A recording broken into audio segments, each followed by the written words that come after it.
Good morning. I will now call the November 2nd, 2021 San Diego County Board of Supervisors regular meeting to order. I'll ask the clerk to please call the roll. Thank you, Chair Fletcher. Supervisor Anderson. Supervisor Lawson-Remer. Here. Supervisor Desmond. Here. Vice Chair Vargas. Vargas here. Chair Fletcher. Fletcher here. We will begin with the invocation. The invocation will be delivered remotely by David Tran from Table San Diego.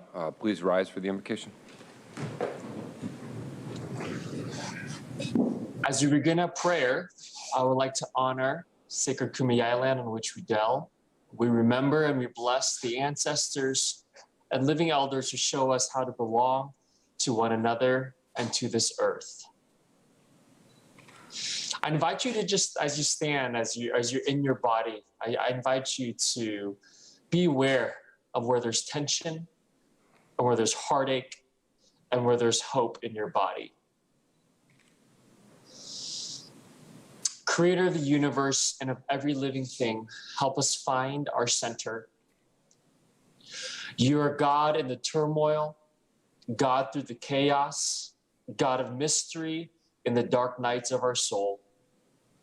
With humility, we acknowledge our smallness. With grace, we hold space for tension, discomfort, and pain in our body.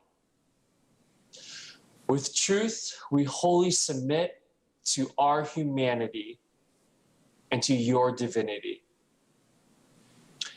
With courage, we release the tightened, sweaty grip of control over ourselves and over the world around us so that we can find freedom.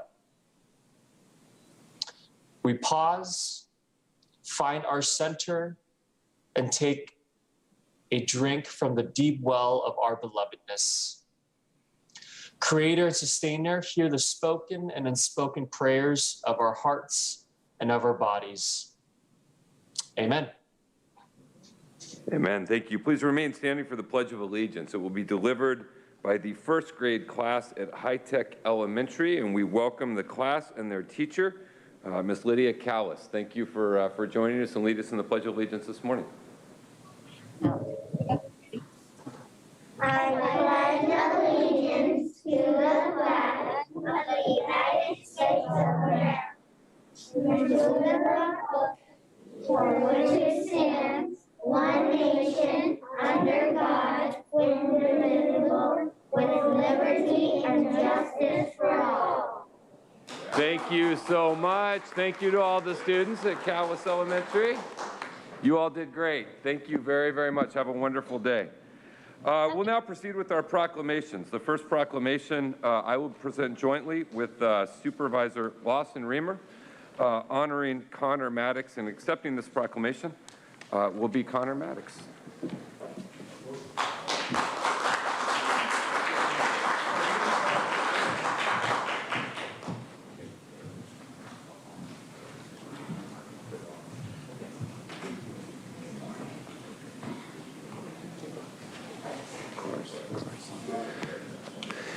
Good morning. Today I'm really proud to join my colleague Supervisor Lawson-Remer to recognize an individual that has contributed greatly to the LGBT community.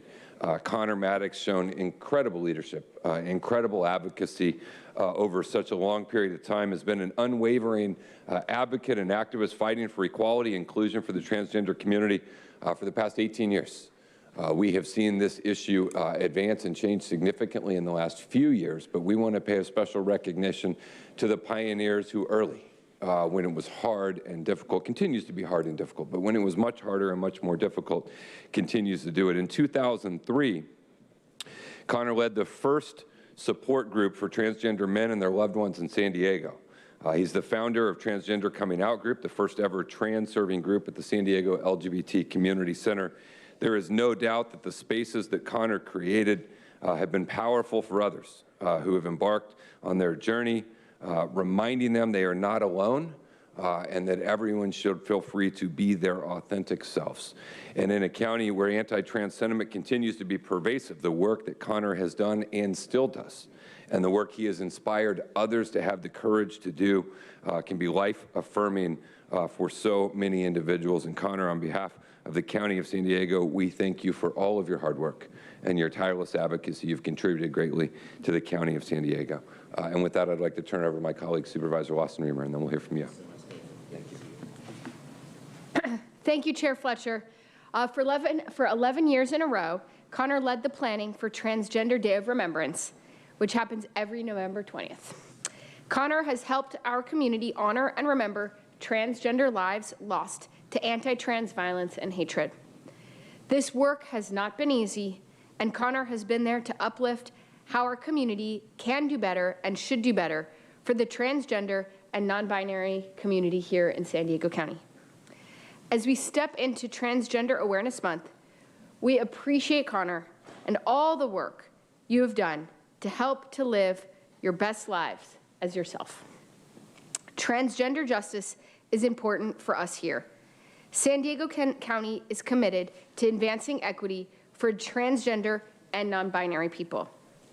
Therefore, it is our distinct privilege on behalf of the entire San Diego County Board of Supervisors to declare November 2nd, 2021, Connor Maddox Day throughout San Diego County.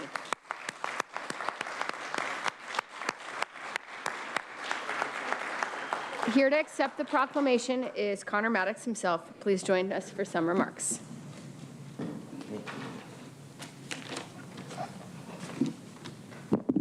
A little short people here. I wish to thank Chair Nathan Fletcher and Supervisor Tara Lawson-Remer and all of the entire board of the supervisors for this amazing recognition. I'm incredibly humbled by this honor. I would also like to thank Naya Velasco and the San Diego LGBT Center for submitting the proclamation, and those that came here to support me today. Since I began my work in the community 18 years ago, I have discovered the joy of helping so many people all over the county. Many people consider the journey to be hard work, but the gifts I have received back as a consequence of helping my community far outnumber the hard moments. My life has been transformed and enriched through participating in the lives of my trans and non-binary siblings. Our struggles and our triumphs have been many, and there's still a long way to go. But I am heartened by being recognized by a county-wide governing board such as yourselves. You give me hope. My community members are your constituents too. My community members need a voice and allies so that our needs are met. We need good people to remember that we exist and that our lives are valuable. I will continue to advocate for each and every trans and non-binary person. This proclamation makes me so proud to be a part of the great county of San Diego, and know that by honoring me, you honor my community as well. Thank you so much for this honor.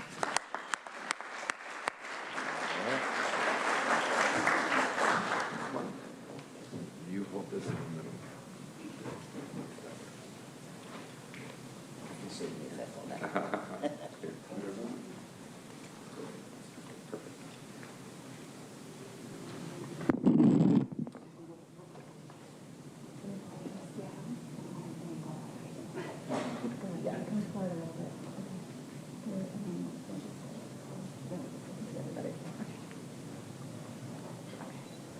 Perfect. Good. Okay, great. Couple more. Good. Good. One more. Okay, thank you. Can I do a really quick one? I can email you today. Okay. Just for your email. The second proclamation will be given by Vice Chair Nora Vargas, honoring Sherman Heights Dia de los Muertos celebration. Accepting this proclamation will be Danielle Kelly.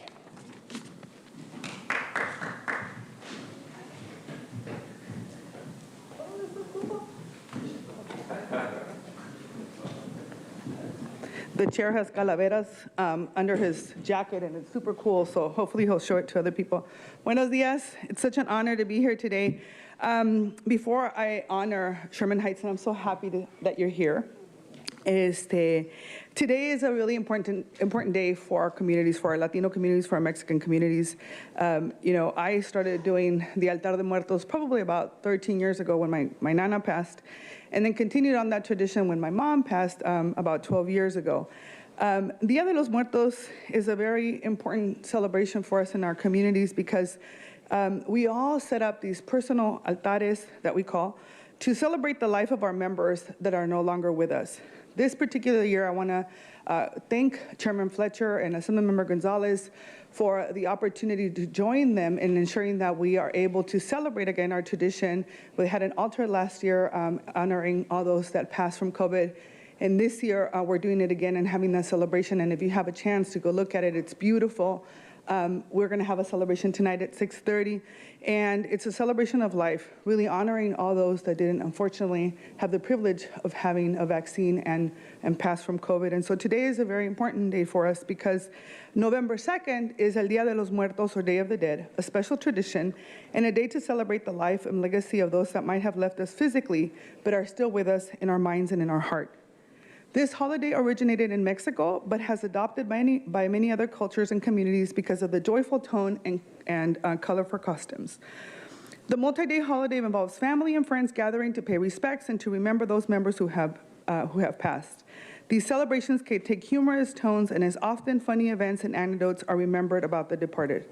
And like me, many families and organizations observe this colorful and vibrant tradition by setting up their altar and coming together as a community. Just so you know, I want to share that these beautiful altars, there's a meaning to all of it, right? The water is so that our loved ones are able to drink it because they're thirsty in their trajectory, in their journey. The cempasúchil, or marigolds that you see, are beautiful because they bring the smell and the color so that our loved ones can find their way. The candles are to light the passage, and the food, well, because they're hungry. And so one of these organizations that has done an exceptional job for years in our community is the Sherman Heights Community Center. They have hosted the longest standing Dia de los Muertos celebration in District 1. The Sherman Heights Community Center organizes a month-long celebration that includes educational workshops, tours of community altars, a community festival, and a candlelight community procession. A couple of weeks ago, I had the privilege of visiting the center and fell in love with the authentic decorations and the beautiful altars that were on display. All of this work is done by dedicated community members and the volunteers that understand the importance of culture and tradition in our community. Es un honor para mí ahora poder presentar este honor a la comunidad de Sherman Heights, específicamente a Sherman Heights Community Center, por los 27 años de trabajo que han hecho para la comunidad, por su liderazgo y lo que han hecho en ustedes para que siga la tradición tan importante de nuestras comunidades, especialmente en el Día de los Muertos. Así que, therefore, as Vice Chair of the County Board of Supervisors and on behalf of my colleagues on the board, on this second day of November 2021, we recognize the Sherman Heights Community Center for its 27 years of outstanding service, leadership, and commitment to keeping traditions alive in District 1. So I do hereby declare this day to be Sherman Heights Dia de los Muertos celebration throughout San Diego County. And accepting this proclamation is the fearless Executive Director, Daniela Kelly, from the center. Gracias, Daniela. Aquí está. Ahorita te dejo que hables y lo voy a ayudar. Qué lindo. Gracias.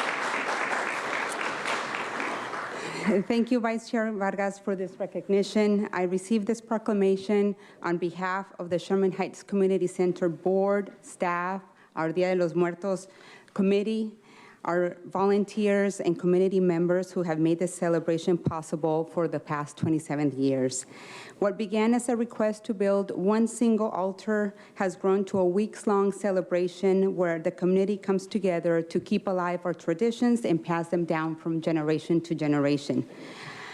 Through our Dia de los Muertos festivities, our altars, our procession, we honor our deceased loved ones, and in doing so, we celebrate the beauty of life. So thank you for sharing this moment with us. Gracias. Thank you. Sí, nos tomamos una foto. Sí, véngase para acá, the whole crew.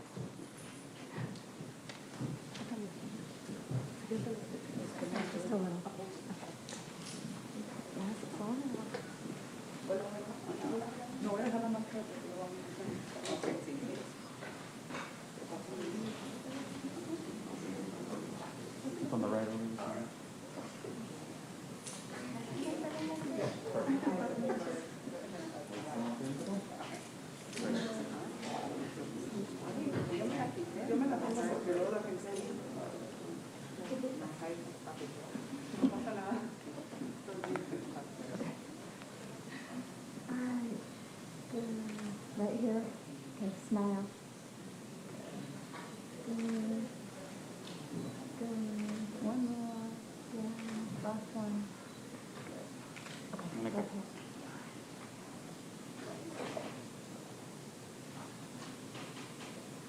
Thank you.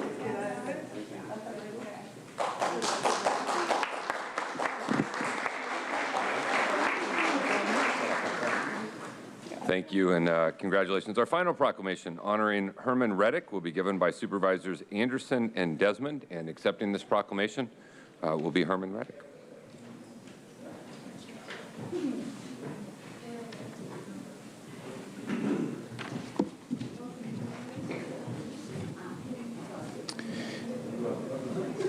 How you doing?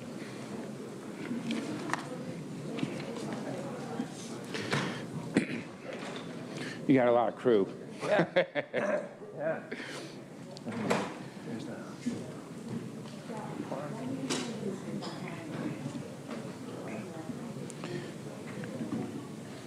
Filling up that hole. Great. How many years? Well, not for 2 days. That's right. If you live in San Diego County's backcountry, you should know the name Herman Redick. If you don't, please allow me to explain. He single-handedly made changes that help enhance our fire protection and our emergency medical services to our entire region. After 30 years of service to our county, he is retiring as our Director of County Fire in 2 days. I'm not surprised about Herman's great work because he brought his wonderful leadership skills with him from the Navy when he retired as a captain.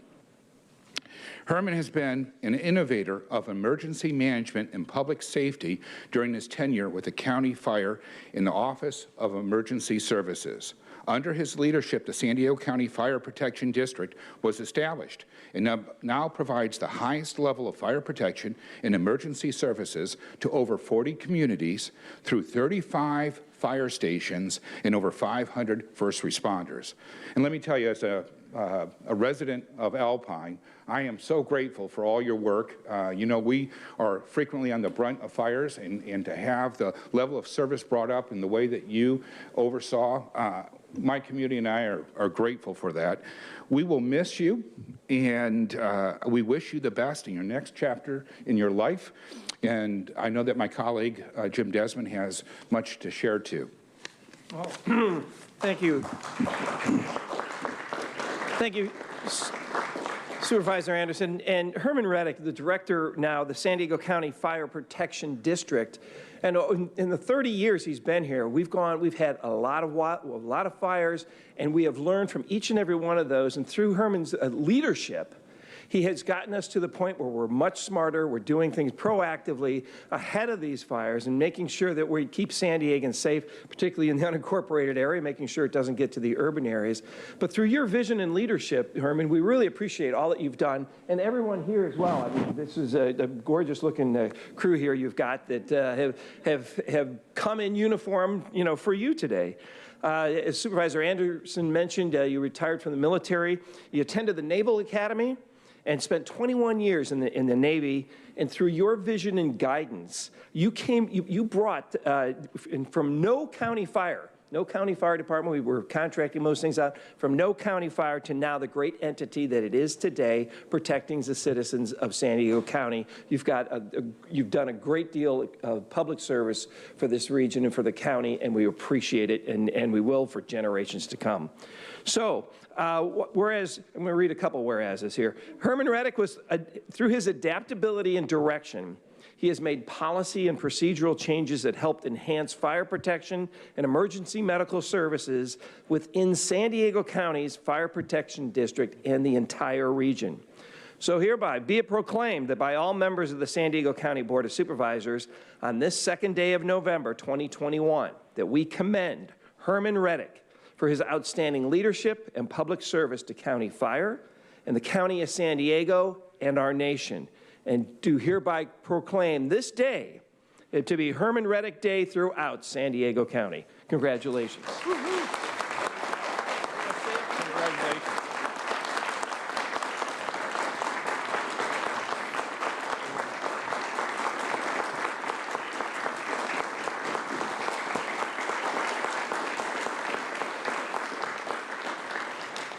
Well, I would first like to thank the Board of Supervisors, our Chief Administrative Officer, Helen Robbins-Meyer, and our DCAO for Public Safety, Holly Porter. Without their support and overall leadership, all the accomplishments that we have made up to this point could not have occurred. So I want to thank all of them, as well as our partners with CAL FIRE behind me. We preach that we are here as one entity that has one mission, and that's to serve the public of San Diego County under fire services. So thank you all, and I'll see you now and then.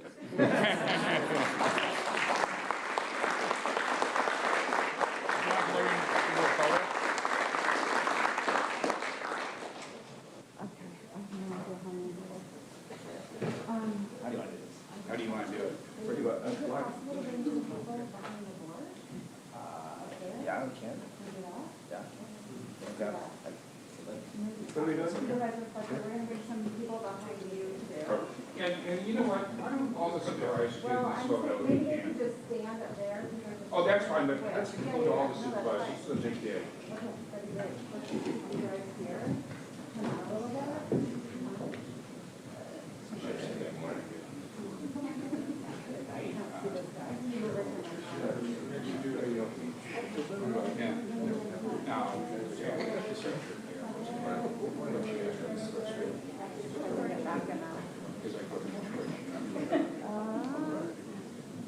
Okay, I'm going to bring you on that side. Okay, this way a little bit. Actually, behind you, so I can see them behind you. Okay, good. All right, perfect. Great, ready, good. Hold on.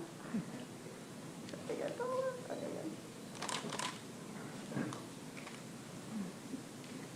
Good. A couple more, please. Sorry. One more. Last one. Okay, thank you. Wait, there's more. Thank you.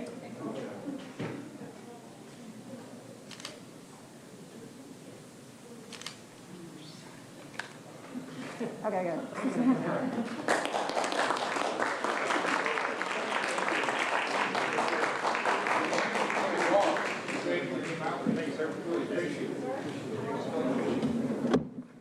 You, ma'am.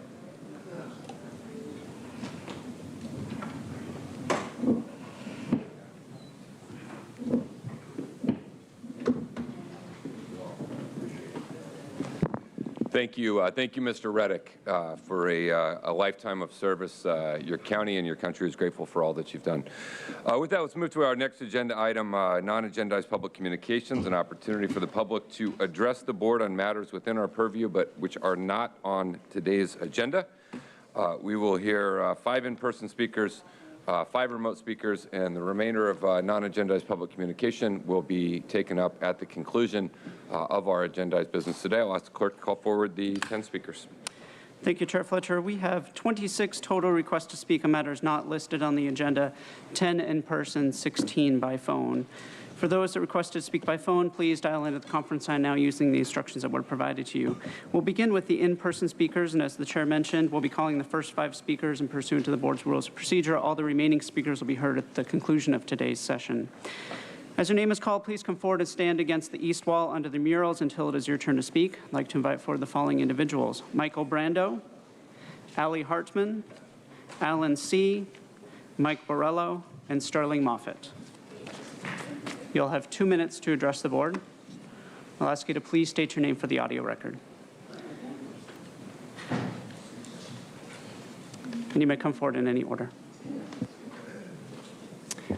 Good morning. My name is Allie Hartman, and I am a lifelong San Diego resident, former San Diego Unified School District science teacher, mom, co-founder of Reopen San Diego.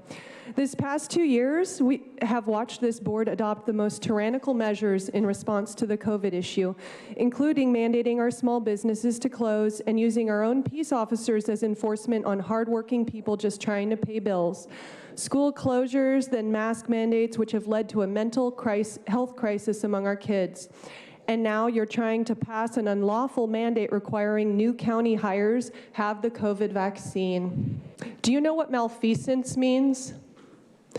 You want to play Russian roulette with us and with our kids. You want us to gamble that we won't be one of the over 17,000 that die, 10,000 myocarditis, or the 27,000 that are permanently disabled after this shot, among others. You want my 20-year-old son to risk his life and health when he is at statistically 0 chance of death from COVID? Never before has a cost-benefit analysis not been done in public health. Malfeasance. You want to mandate a brand new medicine and threaten people's jobs and livelihoods, access to education, access to participation in society if they don't want it. A drug that has already demonstrated such a huge safety risk that in the past it would have been stopped a long time ago. This is malfeasance.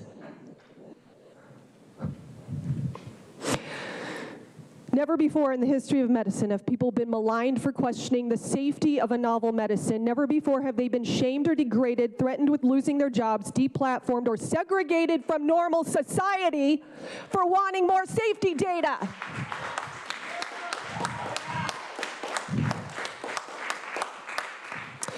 This is malfeasance. The media won't stop it. The president won't stop it. So guess who it's up to stop this malfeasance? It's us!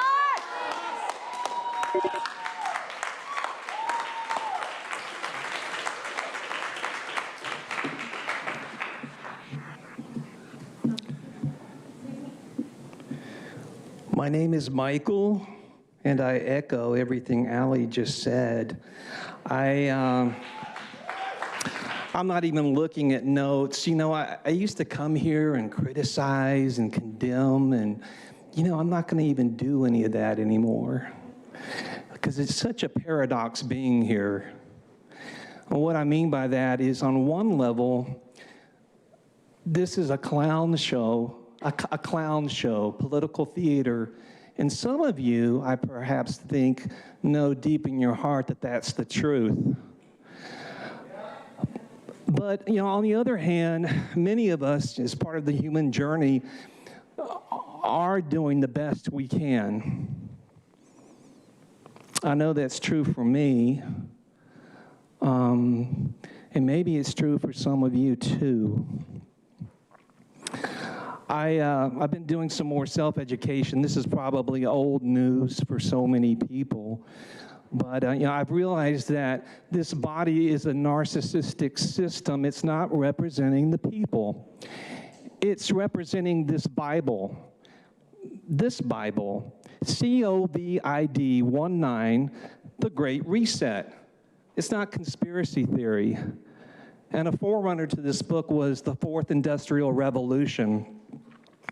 So in this pretend pandemic, and it is a pretend pandemic, we're moving into a real pandemic, one of the injected, pandemic of the injected. And what is coming is going to shock many people to the core of their souls, but I have to say, the heart of God is all merciful for all of us, and that's who we should be seeking out. God bless you.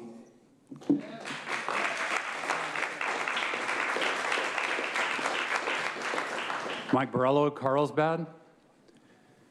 Breaking news. On October 31st, Michael Yeadon, former chief scientist and VP at Pfizer Respiratory and Allergy Research, and with over 30 years in pharmaceutical experience industry, released a notice on social media announcing that nearly 100% of the COVID-19 vaccine associated deaths reported on VAERS are associated with just 5% of vaccine batch lots. Yeadon presented a graphic analysis from VAERS data revealing significant outliers in the frequency of deaths according to lot number. What is disturbing is the mainstream media continues to ignore these findings. Last week, VAERS reports almost reached 18,000 deaths associated with the 3 COVID vaccines. Yesterday, I analyzed the same data that Yeadon mentioned, and although my numbers didn't match his exactly, I can confirm these outliers do exist. Yeadon's own words, what I do know, and this is a test of whether there is the slightest sign of integrity from these companies, as well as the regulatory agencies, is that the use of the affected product must immediately cease. All batches of drug substance and lots of drug product should cease. The material should be recalled to a place of stable storage and intense analytical investigation initiated. Unless factors are found which adequately explain the huge differences in clinical adverse event profiles, administration to humans must restart. We should be stopping vaccinations right now until we find out what is going on with the lot batches that are disproportionate. There are numbers of deaths that are occurring due to specific lots. Your HHS, they're not here right now. They need to know about that, and they need to look into this and investigate it. I don't know if anybody's reported this to the FDA yet, but I'm going to. I'm going to send a report. Thank you. Next speaker, myself. Please. Good morning, supervisors and patriots in the back row. My name's Alan. Little change of subject. Yesterday, the San Diego sandbags, listen up. This is what's happening. Oh. Okay, so that was much to Hunter's dismay. Sorry, Hunter. Hunter, where are you? You know, guys, we just passed Mission Valley. We are about to pull into the Old Town Station. We will be getting off, so this will be our stop. I cannot believe Mikey's already made it back. And so from Old Town, where do you go? From Old Town, we are going to be going to Fashion Valley. From Fashion Valley, that will then take us to Kearney Mesa. So we have a hike ahead of us still on our great race, as Paul's been calling it. I mean, Sorry, I cut that in too soon. Basically, that video, the sound clip was a comparison. KSI did a comparison a couple years ago, taking the bus and taking your car to work from Claremont to KSI Studios. The guy was already at the parking lot when they started the video. It took him just a little over a half hour. Taking public transit took about 2.5, almost 3 hours.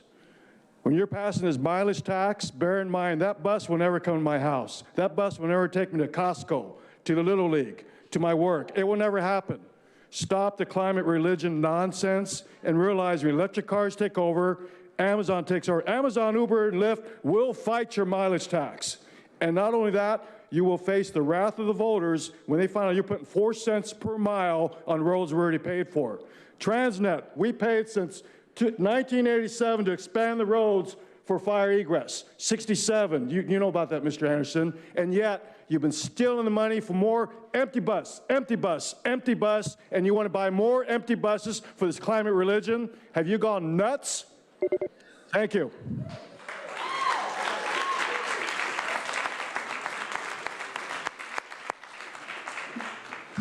Good morning. Sterling, Lakeside, East County. Hey, I wanted to talk about our mayor, Todd, and this is a little something he put out last week about mandates and safety in our town, taking care of protecting our civilians and our workers. Listen to this. I didn't bring my glasses. This is going to be rough. We continue to meet and confer with our recognized employee organizations on how to manage our unvaccinated employees. Right? The city has a responsibility to protect our employees and the members of the public with whom they regularly interact. The health and the welfare of the public of our employees outweigh, that's the key word there, outweigh any temporary staffing issues. Seriously. This is real time now, folks. So let's just get it straight. You can take a look at New York, because it's coming down the pike. We see the people that aren't going to work. It's up in LA too. It's going to happen here. If you think taking fire department, police, and emergency technicians out of the scene because they're not vaccinated, you're going to cause more problems. We flattened the curve, what, 15 days, and then it was 30 days to save our hospitals? Look what you're doing now. We already have shortages all over the place. And you're gonna send these people home without a paycheck? You're gonna have them quit? This is ridiculous. You guys need to really look at this. And like I'm saying, it's coming up fast. So we'll be able to look at this again in 2 weeks, and we'll be able to count incidences and whatever happens. God forbid people start dying because they can't get a medical technician on a 911 emergency call in time. And we're talking seconds. Thank you. Seconds, minutes. Thank you. Now we will hear from those that requested to speak by phone. Again, we'll be hearing from the first five callers. The remaining callers will be heard at the conclusion of today's session. We will be calling speakers by the last 4 digits of their phone number. You will hear a notification that your call has been unmuted. You will then need to press *6 to unmute your phone. Each caller will be asked to state their name for the audio record, and you will have 2 minutes to address the board. I'll remind the callers that they should mute their TV or live video stream before they begin speaking. And if you could please identify our first caller. Our first caller is 7613. 7613, please press *6 to unmute. Good morning, Board of Supervisors. My name is Becky Rapp. I'm a parent and a concerned resident of San Diego County, coming here this morning to speak to the municipal code changes finalized on October 20th regarding the 5 existing marijuana storefronts. I'd like to start by thanking Supervisor Desmond, who voted against the changes, reiterating how bad of an idea this was. Desmond specifically drilled down on the fact that exempting these businesses from CEQA and allowing them leniency with a ministerial building permit review process was absurd. Marijuana businesses do not deserve any special treatment and should be held to the same standards as other businesses. Many planning group members, as well as residents who came and spoke, were deeply disappointed with the ruling. An article in the Union Tribune was published regarding backcountry residents are not being heard. I would like to share with you a letter to the editor that was published on October 30th. Residents and planning group members living in unincorporated areas have a right to be upset. They've shown up, speaking loud and clear, stating marijuana businesses coming to the backcountry is a bad idea. Supervisor Anderson, one of the 2 supervisors with unincorporated land in his district, stated he wanted to make everyone happy. Unfortunately, he voted to make the marijuana industry happy by giving them everything they asked for. He would have been wise to follow in Diane Jacobs' footsteps, listening to constituents and the will of the people over those who profit from a predatory industry.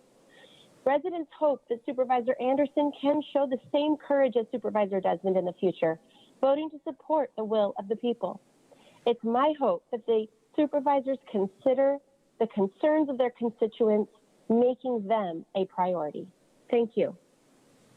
Thank you. Our next speaker is 2899. 2899, please press *6 to unmute. Mary Davis. To paraphrase Germany's Christine Anderson, a member of the European Parliament, it is not the goal that renders a system oppressive. It is always a method by which the goal is pursued. Whenever the government claims to have the people's interests at heart, you need to think again. Never take anything any government tells you at face value. Always question everything any government does or does not do. Always look for ulterior motives and always ask, cui bono, who benefits? Whenever a political elite pushes an agenda this hard and resorts to extortion and manipulation to get their way, you can almost always be sure that your benefit is definitely not what they had in mind. To Supervisors Fletcher, Vargas, and Lawson-Reed, you have shown a great propensity to hide behind declared, quote, emergencies and, quote, public health crises to push your political agendas. You continually use the elusive concepts of, quote, safety and, quote, for our own good against us. Despite the actions you intend to force on us today, your efforts to wield unprecedented control are waning. As each new month passes, COVID is drawing out to the end of its political shelf life. San Diego was, at one point, as close as you could get to paradise on earth. You, however, are rapidly turning it into Fletcher's Inferno, a bloated, feel-good bureaucracy that puts us on the fast track to becoming the next San Francisco. High gas prices, exorbitant housing prices, and one of the highest costs of living in the country. And now we have looming inflation, supply chain shortages, and a crisis at our border that you not only ignore, but actively encourage, despite your faux protests of pandemic and public health emergency. May more and more citizens of San Diego wake up to how your decisions and policies are driving their quality of life into the ground. Stop your gulag gaslighting and your mandates, and may everyone's eyes be open to your political exploitation, always in search of your next Rahm Emanuel moment. Thank you. Our next caller is 2153. 2153, please press *6 to unmute. 2153. Good morning, supervisors. This is Kelly McCormick. I'm a public health educator with a focus on youth, alcohol, tobacco, and drug prevention. Many of our schools celebrated Red Ribbon last week, which provides education and affirms the commitment to live a drug-free life. I was invited to several schools to talk specifically about the danger of vaping nicotine and marijuana. I shared with students how tobacco and marijuana companies use fruit and candy flavors to make their products more appealing to young people, accompanied by advertising designed to attract youth. It's a successful strategy since the overwhelming majority of teens begin by vaping flavored products. According to the Partnership for Drug-Free Kids, youth who vape nicotine are 3.5 times more likely to vape marijuana. This is undoubtedly the reason the major tobacco companies are now heavily invested in marijuana products. During the question and answer period after my presentation, elementary school students asked very astute and thought-provoking questions, including, why do people start vaping? Why does the government allow these products to be sold? Why are companies allowed to advertise like that? I respectfully ask that you take these questions to heart when you consider an expansion of the marijuana industry in San Diego County. You made the right decision in banning the sale of flavored tobacco products, recognizing that flavors are designed to hook kids. The marijuana industry is no different. Who is going to protect this generation of kids from these highly addictive and harmful products? Thank you. Thank you. Our next caller is 1822. 1822, please press *6 to unmute. Good morning, supervisors. This is Peggy Walker. I'm a public health educator and youth advocate, and I wanted to come this morning to share that California's Attorney General has issued a consumer alert regarding the illegal sale of potent cannabis edible products deceptively designed to look like candy and snack foods popular with children and teens. This is timely after trick-or-treating because these products look like Sour Patch Kids or Oreos, Cheetos, Nerds, Fruity Pebbles, and Doritos. However, they are unregulated, untested marijuana-infused products with THC levels as much as 6 times higher than the legal limit. A copycat bag of Doritos, for example, had 600 milligrams of THC in a single bag, far surpassing the 100 milligrams allowed by California law. These deceptive, illicit products are one of the harmful outcomes of marijuana commercialization, which data shows heightens, not lessens, the illicit market. The BCC, the State Cannabis Regulatory Office, has stated outright that they have no staff to oversee enforcement against illicit sales. When high-potency hard drugs fall into the hands of children, we all pay a price. Most people, even regulators, are either unaware of or ignore the lack of quality control and enforcement until the situation gets out of hand. Then we have poisonings, ER emergencies, addiction, and even death. The pot market has become a battlefield for our young adults and our youth. Countywide proliferation of commercial marijuana businesses will broaden this battlefield. That's because people just are not informed about what is good for consumption. Thank you. Our next caller is 3087. 3087, please press *6 to unmute. 3087, please press *6 to unmute. We'll come back. Our next speaker is 9. This is Yusef Miller. Go ahead. Can you hear me? Yes. Okay, this is Yusef Miller with the North County Equity and Justice Coalition. I'm calling in support of the Human Relations Commission's letter to Board Supervisor Joel Anderson, whose statement of CARE as a terrorist organization has threatened CARE and its staff. In Anderson's rebuttal letter, he references CARE San Diego as having these problems, where his references are of an individual leader in Florida. Most of his references were to that leader, which has gone through a messy divorce and sexual harassment, which has nothing to do with CARE San Diego. And this is the bulk of his references. By your statements, Mr. Anderson, you endanger CARE San Diego staff, which has been suffering for decades of threats of harm and death from white supremacists and far white nationalists and other domestic terrorists, one of which has attempted to burn down a mosque in Escondido a couple blocks from my house a couple years ago, and later to shoot up the Jewish Chabad in Poway, killing one and injuring others, which he was then subsequently arrested. Any harm or threats that CARE San Diego receives in its office since your statement is laid squarely at your feet, Mr. Anderson. Chair Fletcher, that concludes the request under non-agenda public communication this morning. Again, all the remaining speakers, whether in person or by phone, will be heard at the conclusion of the public session. Next on our agenda is approval of the minute statement of proceedings for the October 19, 2021 Board of Supervisors regular meeting. I'll make a motion to approve. Is there a second? Second. We have a motion by myself, second by Vice Chair Vargas. Please vote. Chair Fletcher, that motion passes unanimously with all supervisors being present and voting aye. We'll now proceed with the formation of the consent calendar. I will ask the clerk if there are any items on today's agenda which have not been pulled for discussion.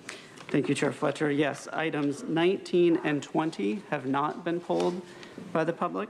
All the remaining items have been pulled by the public. And item 21 are closed session matters that will be considered at the conclusion of the board's public session. So the consent calendar would include items 19 and 20. All right, now go to my colleagues. Supervisor Anderson, are there any items you wish pulled or comments you wish to make? I'm good with 19 and 20. I'm happy to make a motion for that consent calendar. Thank you, Supervisor. We'll go to Supervisor Lawson-Remer. Perfect, thank you. Supervisor Desmond. No further items, thank you. Vice Chair Vargas? All right, we've got a motion by Supervisor Anderson, seconded by Supervisor Lawson-Remer to approve today's consent calendar. I'll have the clerk confirm the items on our consent calendar agenda, items 19 and 20. After confirming that, please vote. That is correct. Chair Fletcher, that motion passes unanimously with all supervisors being present and voting aye. We're going to take up our first agenda item for the day. This is an item related to Fire Community Health and Injury Prevention Initiative. Before we hear from our fire staff as they get settled in for their presentation, I'm really pleased to see this come forward. This is an action that was initiated by Supervisor Desmond and myself to explore the feasibility of community risk reduction medical services program with the San Diego Fire Protection District. We have seen our firefighters step up time and again. They helped us throughout the duration of COVID, particularly in the unincorporated areas, but throughout our county. And we've seen that these teams and what they can do, along with Health and Human Services and other agencies, can close gaps in healthcare access. And I think this is a vital component, and these partnerships show us there's a possibility to improve health access in our rural unincorporated areas to areas that are typically underserved. And we think that there is great opportunity here. New California legislation has opened the door for further involvement for our EMS partners throughout the county of San Diego. I'm encouraged by these developments, appreciate Supervisor Desmond's effort on this, and I'm excited for today's presentation.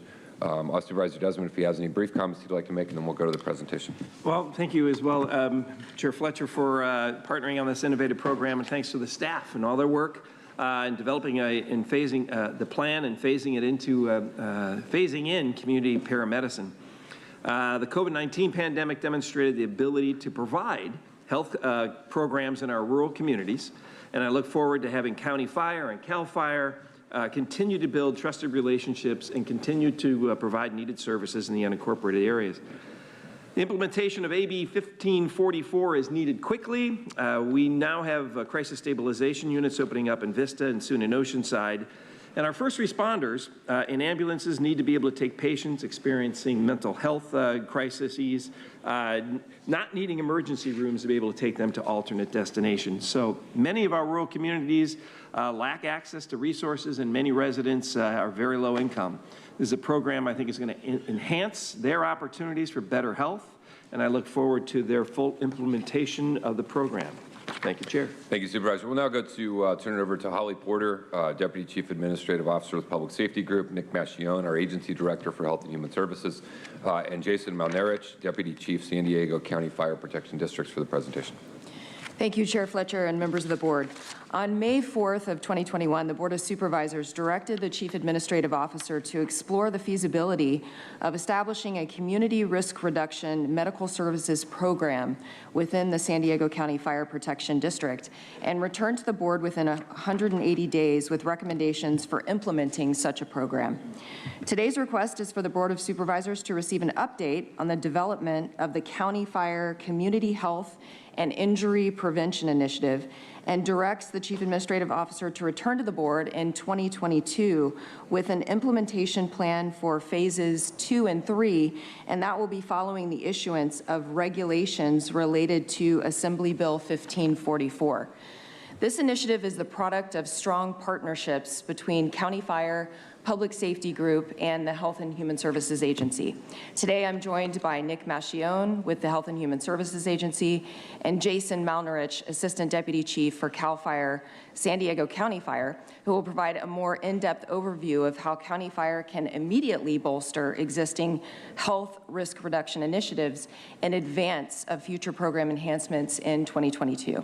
I'll now turn the presentation over to Nick Machione. Thank you, Holly. You know, the global pandemic created an environment of urgency in which we needed all hands on deck to manage the health consequences and the gross health inequities.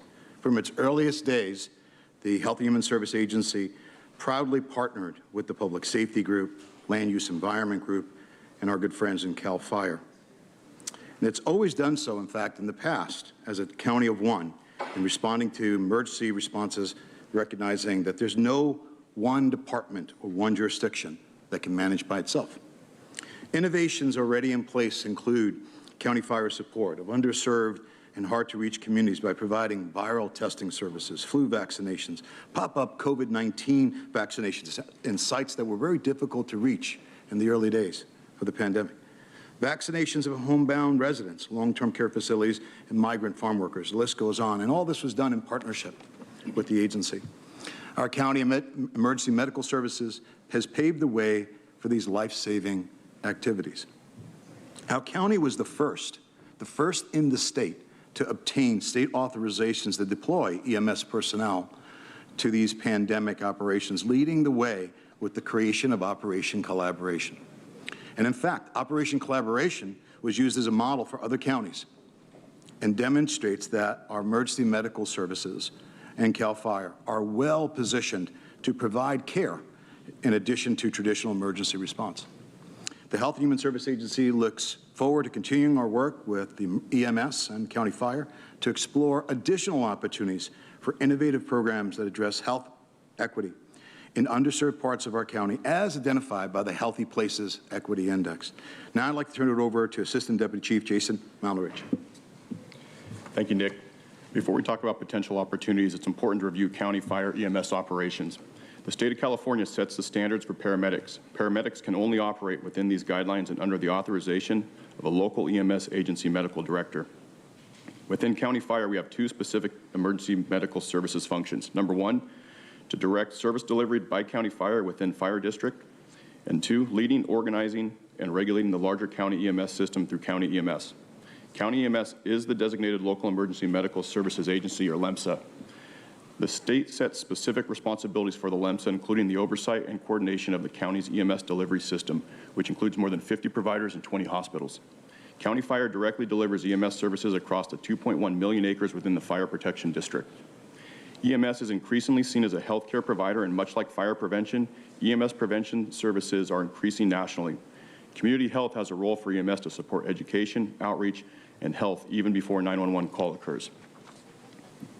The Community Health and Injury Prevention, or CHIP program, will support health equity by bringing expanded services and community education support to areas that generally lack healthcare facilities and transportation. The program has 3 phases. Phase 1 will focus on community education and outreach. Phase 2 represents county EMS's work to develop and deploy new EMS models under the recently passed Assembly Bill 1544. And Phase 3 will enhance partnerships and collaborations by fire district personnel, HHSA programs, and healthcare services. The first phase of the program boosts ongoing community education and outreach initiatives. County fire personnel will provide training opportunities to residents to strategically prevent injury and improve health. These initiatives will be conducted in culturally responsive ways and seek to bridge existing gaps in service and outreach. Our joint County Fire HHSA vaccination program has successfully delivered 90,000 COVID-19 tests, 61,000 COVID-19 vaccines, and 3,200 flu vaccines. And this partnership will continue with annual flu shot clinics at county fire stations or other county facilities. The primary EMS prevention initiatives will focus on at-risk populations and other hard-to-reach areas, including drowning prevention, helmet safety and car seat checks, in-home hazard assessments for seniors or those with access and functional needs. These visits will include Knox box installation, vial of life forms, smoke detector checks, and referral to available community support programs. Hands-only CPR and stop-the-bleed courses for high school students. And as part of this initiative, we will work with HHSA to identify existing service gaps to improve health equity and access to service. Phase 2 will begin as soon as regulations related to Assembly Bill 1544 are finalized mid-2022. Assembly Bill 1544 was signed into law in September of 2020, but regulations must be adopted by the state EMS authority prior to action being taken at the local level. The bill contains 2 models that we will cover in depth on the next slide. They're community paramedicine and triage to alternate destinations. These new models will allow specially trained paramedics to treat 911 callers in new ways. The community paramedic model offers EMS agencies opportunities to help support vulnerable residents parallel to the traditional EMS delivery system, including EMS-based case management for frequent 911 users and public health collaboration for tuberculosis patient management.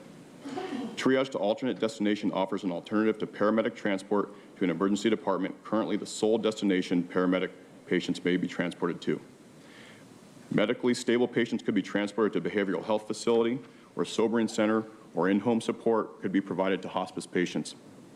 County EMS is responsible for a significant amount of preparation to deploy these models, including working with all stakeholders from health systems, behavioral health providers, and hospice services to our EMS and hospital partners. There is no state or local funding for AB 1544 programs, and federal reimbursement methods for these EMS services are in early development. We will return to your board in 2022 with more information as it becomes available. As Nick mentioned, the healthcare landscape is continuing to evolve. Changes at the federal, state, and local levels to improve patient care with non-traditional and data-driven services will offer future opportunities for county fire. County fire is perhaps the most accessible county service in our area and will continue to connect the residents we serve to the continuum of care, building on the trust the residents place in us. County fire will investigate opportunities to collaborate with HHSA, enhance community health projects in the county fire area with cutting-edge services. Some of the specific tactics we will explore include joint visits with HHSA, in-person or supporting telehealth appointments, county fire paramedics partnering with HHSA public health nurses or advanced practice providers to bring care to the patient rather than bringing the patient to care at the emergency department. As we design fire stations, we will consider adding publicly accessible clinic space to host HHSA teams in our more rural areas, making the most of county infrastructure. County Fire looks forward to improving the health and well-being of our communities in collaboration with HHSA and other healthcare partners. I will now turn the presentation back to Holly. Thank you. The recommendations before you today are to receive the update that we just provided and to also direct the Chief Administrative Officer to return to the board in 2022 with a full implementation plan following the issuance of regulations pursuant to AB 1544. And that concludes our presentation. Thank you all for the presentation, the hard work. Let's go to our public speakers, and then we'll come back to the board. Thank you, Chair Fletcher. We have 2 requests to speak in person on this item, and we did not receive any e-comments on this item. I'd like to invite forward the in-person speakers, Alan and Audra. You'll have 2 minutes to address the board. I'll ask you to please state your name for the audio record. Hi, good morning. I actually signed a green slip. I support anything we can do to help our paramedics. Part of the injury prevention is also fire prevention. I'm just going to have you state your name. Oh, I'm sorry. I keep forgetting. Sorry, Mr. Potter. My name's Alan. Let's see what the state says about fire prevention, which also causes injuries. There's Paradise Valley fires that killed 85 people and destroyed more than 6,700 structures. That drove PG&E into bankruptcy court. The 3 utilities had to do something to protect their business in the future. They've run to the legislature and the governor and asked to put this on the backs of ratepayers, and our politicians obliged. AB 1054 allows the utilities to pass on the costs of wildfires to ratepayers, unless the ratepayers can create a serious doubt that the utility acted reasonably. Counter that with PG&E having 6 felony convictions, SDG&E attempting to have ratepayers cover wildfire damages caused by their power lines, and SoCal Edison trying to charge ratepayers for power it was not producing.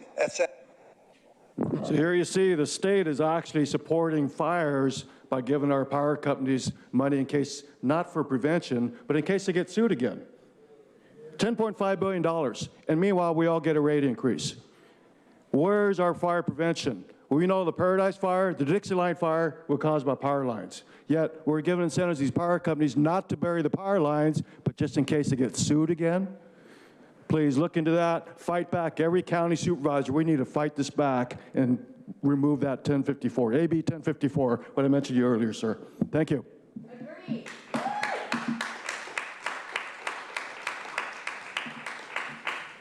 Audra, so for months we've been coming, well, some of us have been talking about EMS and the fact that you can use these mobile medical units against the people. And what you're doing is saying that you can take them to alternative locations. Would that include like FEMA or an internment camp or re-education?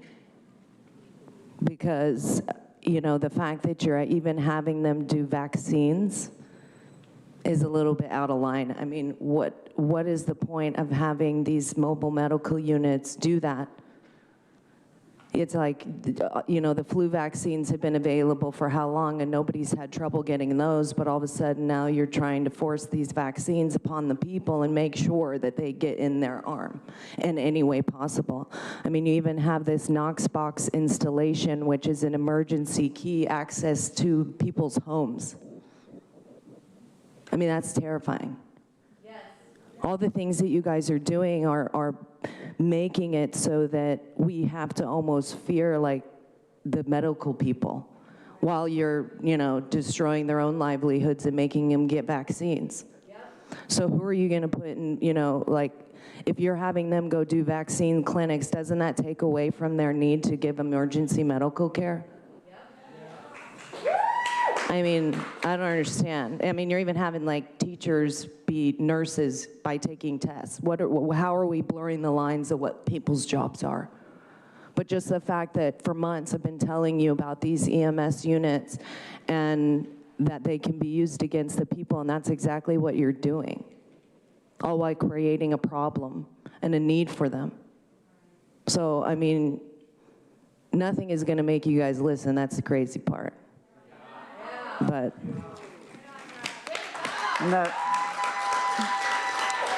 Chair Fletcher, that concludes public testimony on this item. Thank you. We'll go to Supervisor Anderson.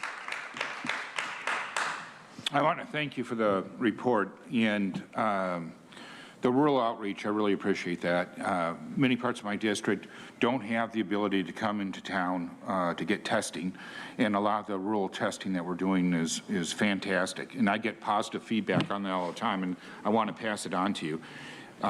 Thinking in terms of moving forward and co-locating clinics is a great way. Many of these people are underserved, their communities are underserved, and it's a hardship to get to a hospital. It's a hardship to get the medical treatment they need. And when we are able to bring it to them, and we know that your fire stations are cleverly placed where they can respond quickly to the backcountry. And so I just want to commend you for being so thoughtful and tell you how much I appreciate it. Thank you. I'll make a motion to approve, and then we'll go to Supervisor Desmond. That's what I was going to do. I'll second it. Okay, perfect. Not seeing any other requests to speak, we have a motion by myself, seconded by Supervisor Desmond, to approve the recommendations in Agenda Item 1. Please vote. Chair Fletcher, that motion passes unanimously with all supervisors being present and voting aye. Now go to Agenda Item number 2, Sunset Review. I'll make a motion to approve. Is there a second? All right, motion and second. I'll ask the clerk call forward the speakers. Thank you, Chair Fletcher. We have one request to speak in person on this item. I'd like to invite forward Audra.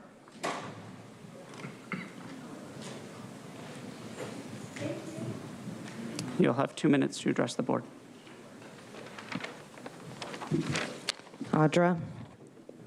So if somebody doesn't live in a district, they got to pay $2,500 just to have transport in a medical unit, as opposed to like $400 if they're a resident. So if I got injured and I'm not in my area, I'm going to have to pay more for being injured than I would if I lived in a certain area. I don't understand why all of these fees are so drastically different. If it's the same care, why are you charging 4 times as much in some cases? I mean, it's like, and then where does that money go? In your pocket? Nora, I really like your face mask that matches your shirt. It looks so good. Did you buy it together, or was it just by chance that you found one that matches? Do you have a comment on Sunset Reviews? Oh, I'm asking, yeah. No, I'm on, sure. You might want to put your mask back on. It has graphene in it. That's good for you. Just breathe it in. But regardless, everything you guys do is just about taking the money from the people and then spending the people's money. But what difference does it make where you're at and what medical service you get? That's a problem.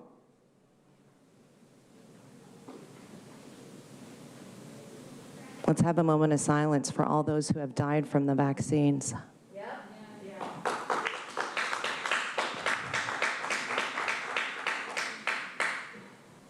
And who are being vaccinated right now. May we say a silent prayer for them. Protect them, God, because these people won't.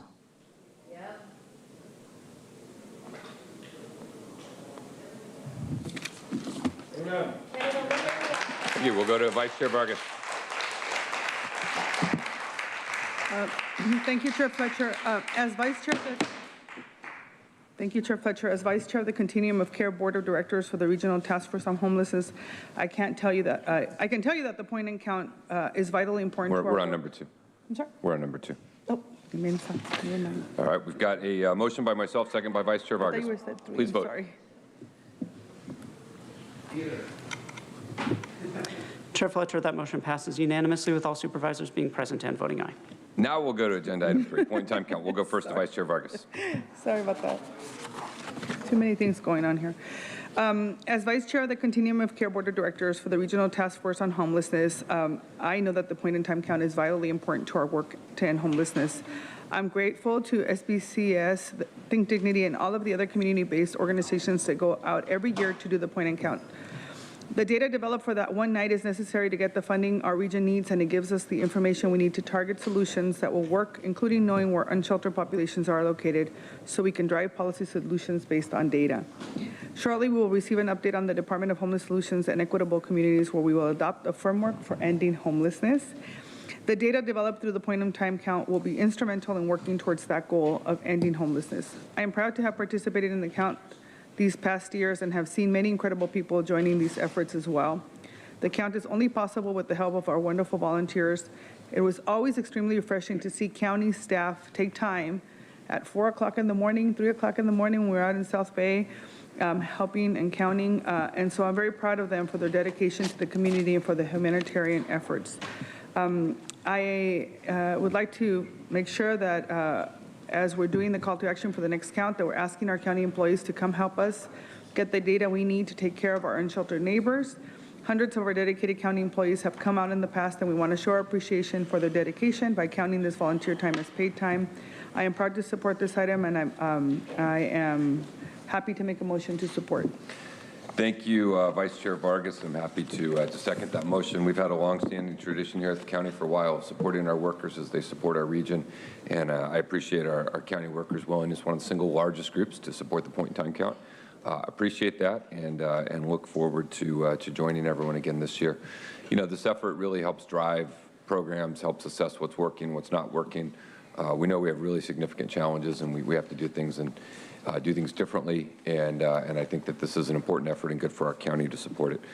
So happy to do that. Let me ask the clerk to call forward the speakers, and then we will go to our board members here after we hear from the public. Thank you, Chair Fletcher. We have 5 requests to speak on this item, 4 in person and 1 by phone. We did not receive any e-comments on this item. We'll begin with the speakers in person in favor. I'd like to invite forward Tamara Kohler and Robert Wellstand. You'll have 2 minutes to address the board. And those speakers will be followed by the speakers in opposition, Alan C. and Audra. Well, good morning. Tamara Kohler, CEO of the Regional Task Force on Homelessness. I haven't seen many of you in person for some time, so grateful to be here. Not only have we provided written comment on this, I just wanted to highlight the importance of the point-in-time count as a person-centered activity. At 4 o'clock in the morning, we gather in a number of areas across the region to go out and engage our homeless population where they spent that night. We engage them to understand their story, their demographics, the challenges that they're experiencing. Use that data not only for the funding that you mentioned, but also to help us really understand what it is like to be unsheltered in our region. Having an opportunity to collect that information directly from those individuals allows us to not guess age, gender, race, ethnicity. It allows them to identify themselves and have a moment to share their experiences. When we put all of that information together, we use it, you use it to determine funding and strategies. But it also gives our volunteers an opportunity, with your generous support of county staff, to take a moment to engage with someone that they are a part of the solution of ending homelessness. And so I just wanted to thank you personally for the commitment. It is the largest group of volunteers. It takes over 1,800 volunteers to do this in a coordinated and intentional way. And so we just wanted to express our appreciation and the support of doing this in every community and every region. Thank you. Next speaker, please.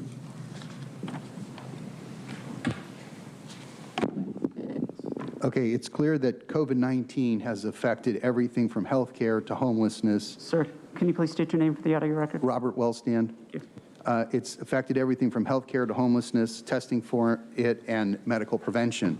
The experimental mRNA vaccine hacks the DNA of life, according to Moderna's CEO.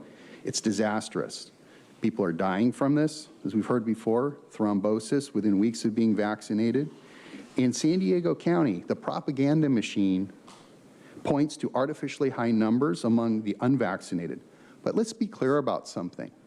San Diego's hospital COVID wards in July and August were occupied primarily by South and Central Americans who walked through our open border with Mexico, coming here infected for the free health care. In static populations without open borders like Scotland and Boston, the vaccinated represent 75% of hospitalizations for COVID. And if you wonder about the vaccinated versus unvaccinated misrepresentation that's going on in this county, look at your own website.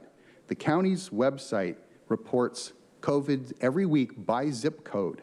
The data is there if you examine the high numbers of positive cases with people from unknown zip code.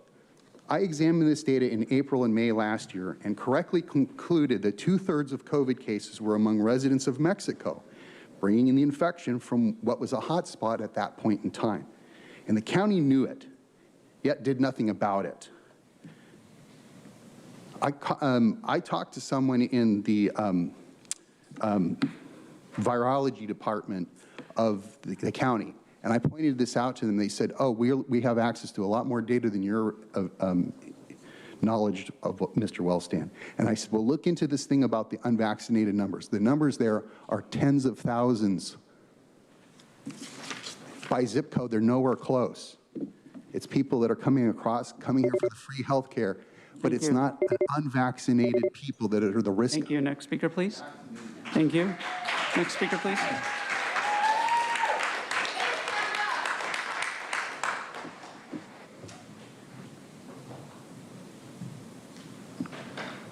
Alan C. and Audra.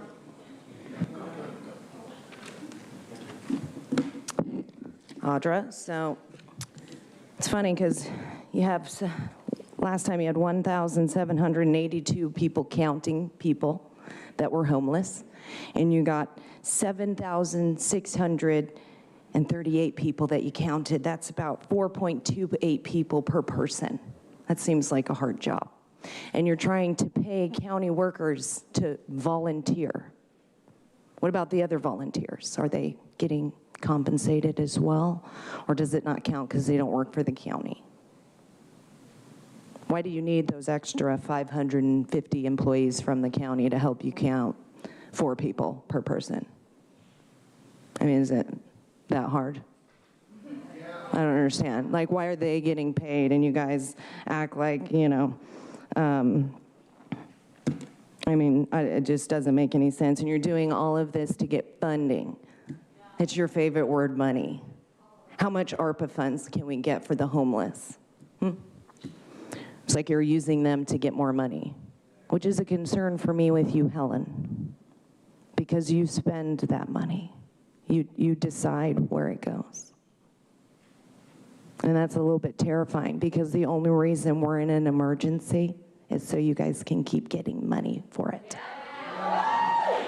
So, I mean, it's like, oh, now let's use the homeless and see how much money we can get from them being homeless while we're creating homelessness within the county because people are losing their jobs. It's like, oh, either you get vaccinated or you're going to be on the streets, and that will help if you do because then we can get more funding from you guys. All while we pay for the vaccines to be injected into us, while you spend the money to have the sheriff and fire help in on that, all while nobody is liable, right? Yeah. But I guarantee you, each and every single one of you will be held accountable. Thank you.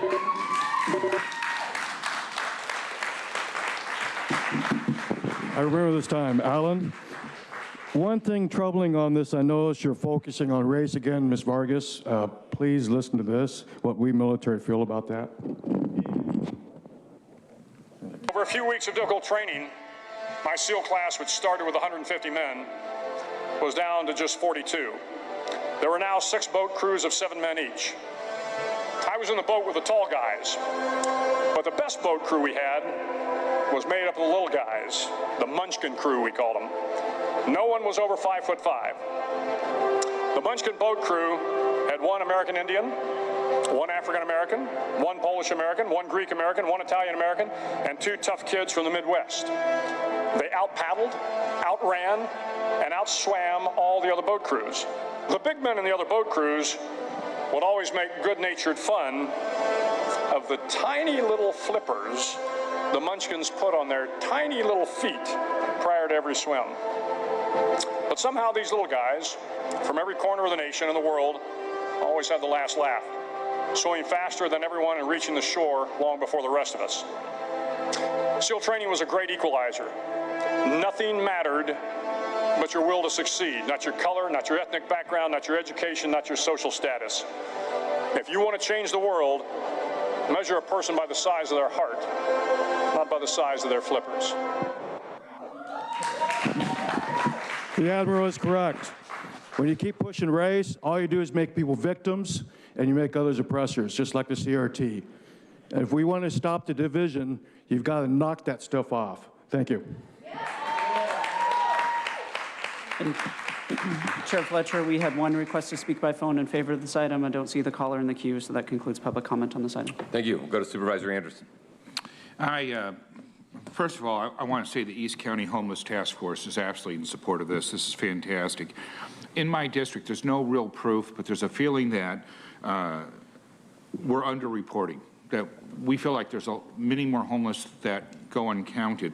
And so as we move forward, I want to make sure that we're reaching out to homeless groups and organizations in East County, along with the cities, because some of the cities say that they're willing to give resources. And what I'm worried about is if somebody comes from outside the district, they may not know where some of the homeless reside because they're not in eyesight. They're hiding, not purposely hiding, but that's where they find relief.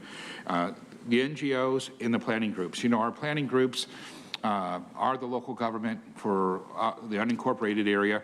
And when you go out to Pine Valley and other places, people may not know where to find the homeless, but most likely the planning group members do, because people in the community will come and talk to them about it. The other part is I want to make sure that if you reach out to our office, we're happy to email and request more volunteers from my district to get a more accurate count. I think that the sooner we get the most accurate count, the sooner we can address the issue and give people the help that they need. So I just want to offer my help in it, because this is a huge issue in my district, and we want to make sure that we're on the cutting edge of solutions and not the trailing edge. Thank you. Thank you, Supervisor Anderson. Supervisor Desmond. Ditto for North County. There you go. Unincorporated as well. Thank you. We have a motion by Vice Chair Vargas, seconded by myself. Please vote. Chair Fletcher, that motion passes unanimously with all supervisors being present and voting aye. We're going to go to agenda item number 4, receive an update on the Department of Homeless Solutions and Equitable Communities, adopt the framework, direct quarterly reports on progress being made, and hear about implementation strategies. You know, I'm really pleased to see this office move forward. This was a proposal we brought forward in April to create this office, really get our county engaged and focused. I know the department officially launched in July and is made up of a variety of things: homeless solutions, immigrant and refugee affairs, equitable communities. I know you've been working really hard since the board officially launched this to get everything in line, and really excited to hear the update on what we're doing. I want to thank Barbara Jimenez and team, Omar Passons, Nick Machione, David Estrella, Dr. Luke Bergman, everyone who's a part of this collaborative effort that's being done, for all the work. And we are excited to now begin to get to talking about implementation strategies, actual work we can do on the streets to make a difference. So let me turn it over to staff for a presentation, and then we'll go to the public. Thank you, Chair Fletcher, and good morning, members of the board. You know, your board has shown a strong commitment in supporting our most vulnerable San Diegans and ensuring equity across the entire region, from our youngest to our oldest.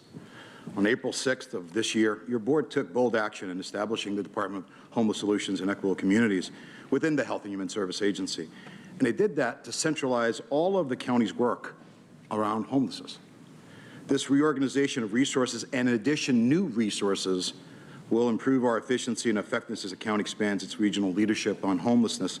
It makes a measurable, positive difference in the lives of those who need it most.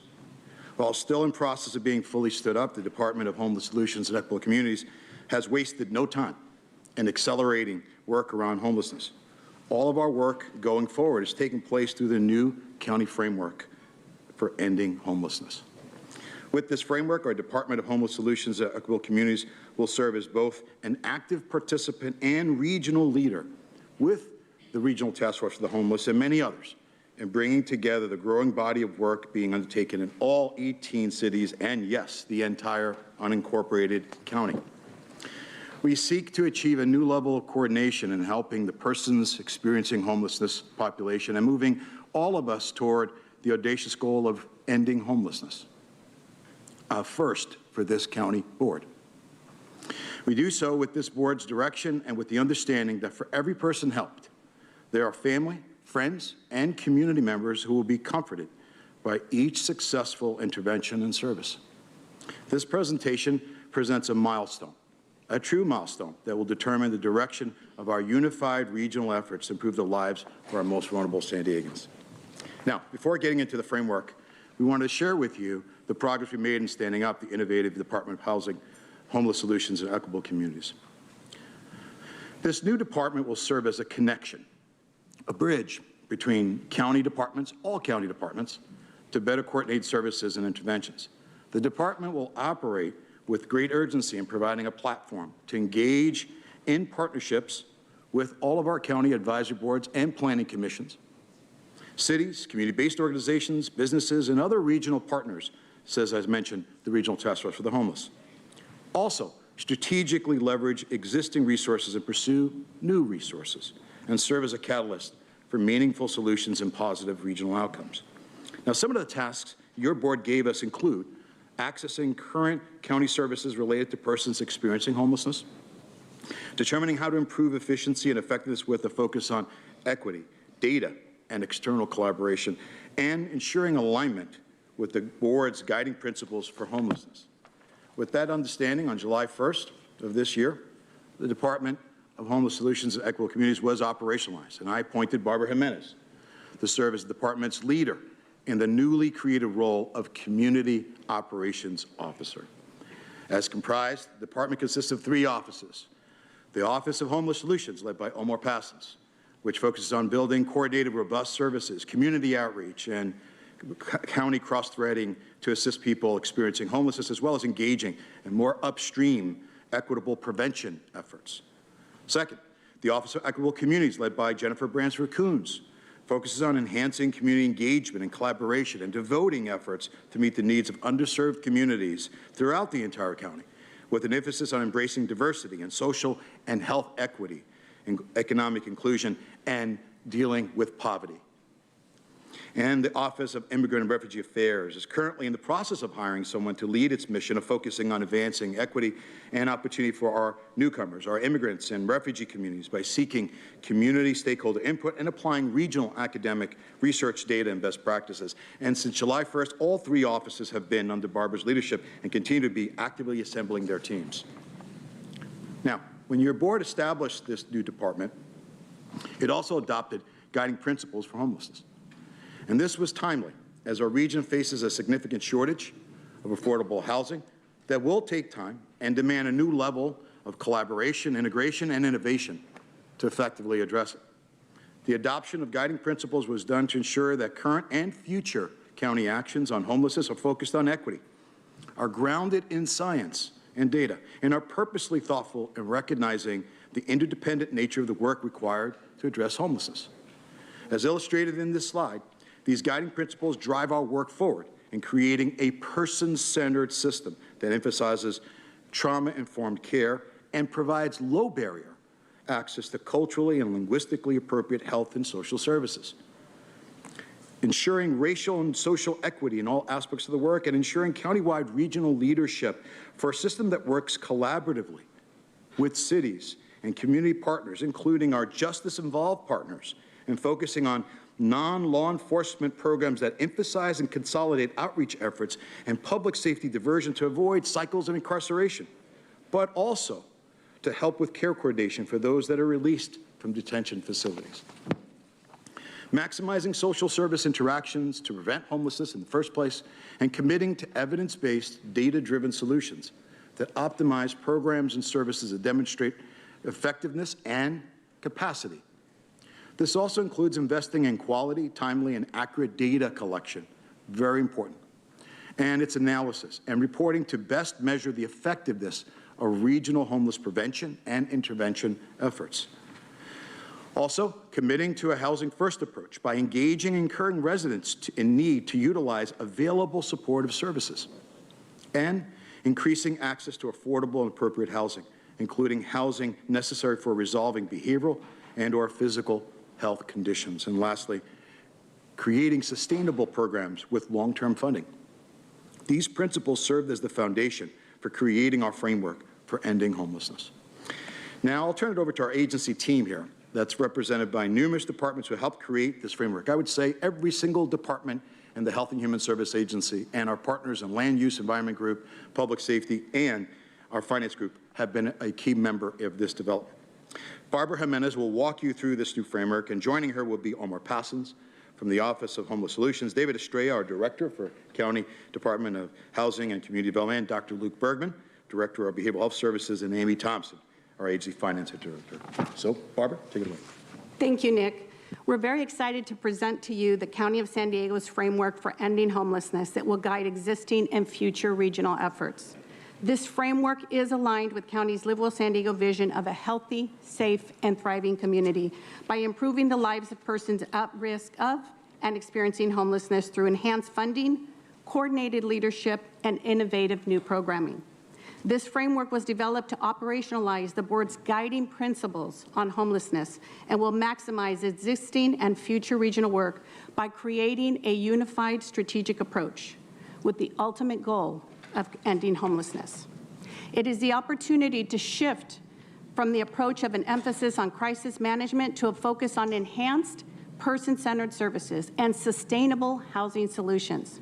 The framework for ending homelessness is anchored in 5 strategic domains: root causes and upstream prevention, diversion and mitigation, services treatment and outreach, emergency interim housing and resources, permanent housing and support. We will be going into more detail on each of these 5 strategic domains later in the presentation.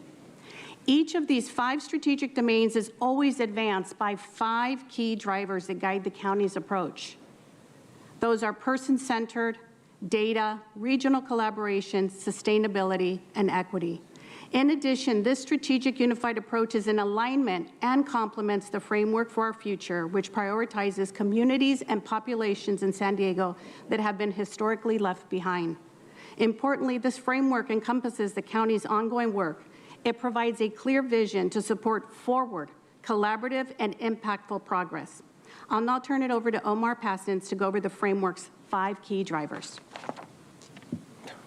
Thank you. Thank you, Barbara. There are 5 key drivers that touch all aspects of the framework. The first is a person-centered approach. The person-centered approach is one that emphasizes the unique needs of each person to guide supports and services. Person-centered refers to the core belief of focusing on the needs of each person to provide a highly customized type of support. The County of San Diego has embraced this approach to service delivery and will continue to implement it in new program development and design. Next is a focus on data. On June 8th, 2021, your board voted to launch a comprehensive approach to evidence-based policymaking and established an Office of Evaluation, Performance, and Analytics. The Department of Homeless Solutions and Equitable Communities has identified data as one of the key drivers of our strategic framework, and we believe that this approach to inform policy and budget decisions creates more effective, equitable, and focused outcomes. Applying this approach to the county's framework for ending homelessness is an important way to ensure that resources are allocated based on equity and need. The department will ensure comprehensive data collection and analytical rigor in decision-making to accompany the compassionate, trauma-informed approach to improving outcomes for county residents. As part of this approach, the following actions will occur. 1, data will be collected and evaluated to identify opportunities of impact and program improvement.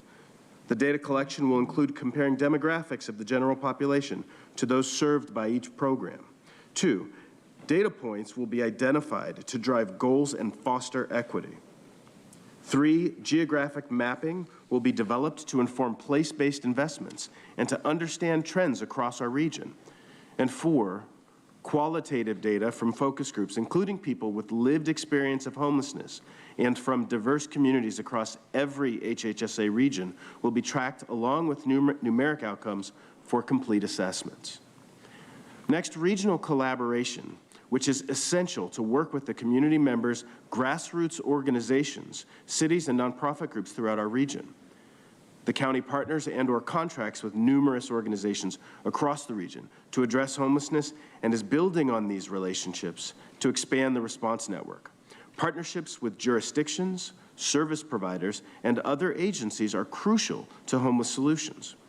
Each HHSA region has coordinated outreach programs and services that include county staff working as part of homeless outreach teams and with community providers. We continue to enhance outreach efforts by adopting new practices, such as harm reduction programs for those who have substance use disorders, and scaling up social work street case management to all regions to increase the intensity of engagement and the number of individuals receiving services who move into housing. We are aligned with the Regional Task Force on Homelessness on regional planning efforts and are a close partner when it comes to driving forward countywide strategies to address homelessness. Next, sustainability. For the long-term success, the county must ensure the systems and efforts built on this framework are sustainable. The county will continue to promote and maintain a myriad of solutions to ensure housing stability through a variety of financial investments. These investments include ongoing and increased funding for outreach teams, service and treatment, short-term solutions including emergency shelter and bridge housing, mid and long-term housing including much-needed rental assistance and affordable housing development. As a further example of efforts towards sustainability, on June 8, 2021, your board approved the framework for the use of the American Rescue Plan Act, or ARPA funding. This framework includes approval of $85 million to fund homeless services.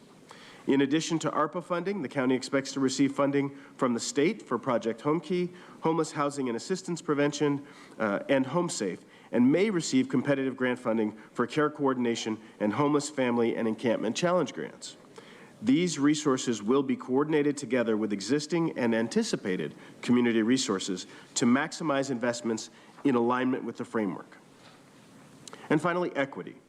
In the process of development of the framework for ending homelessness, a major focus is to ensure racial and social equity in all aspects of homelessness prevention and response.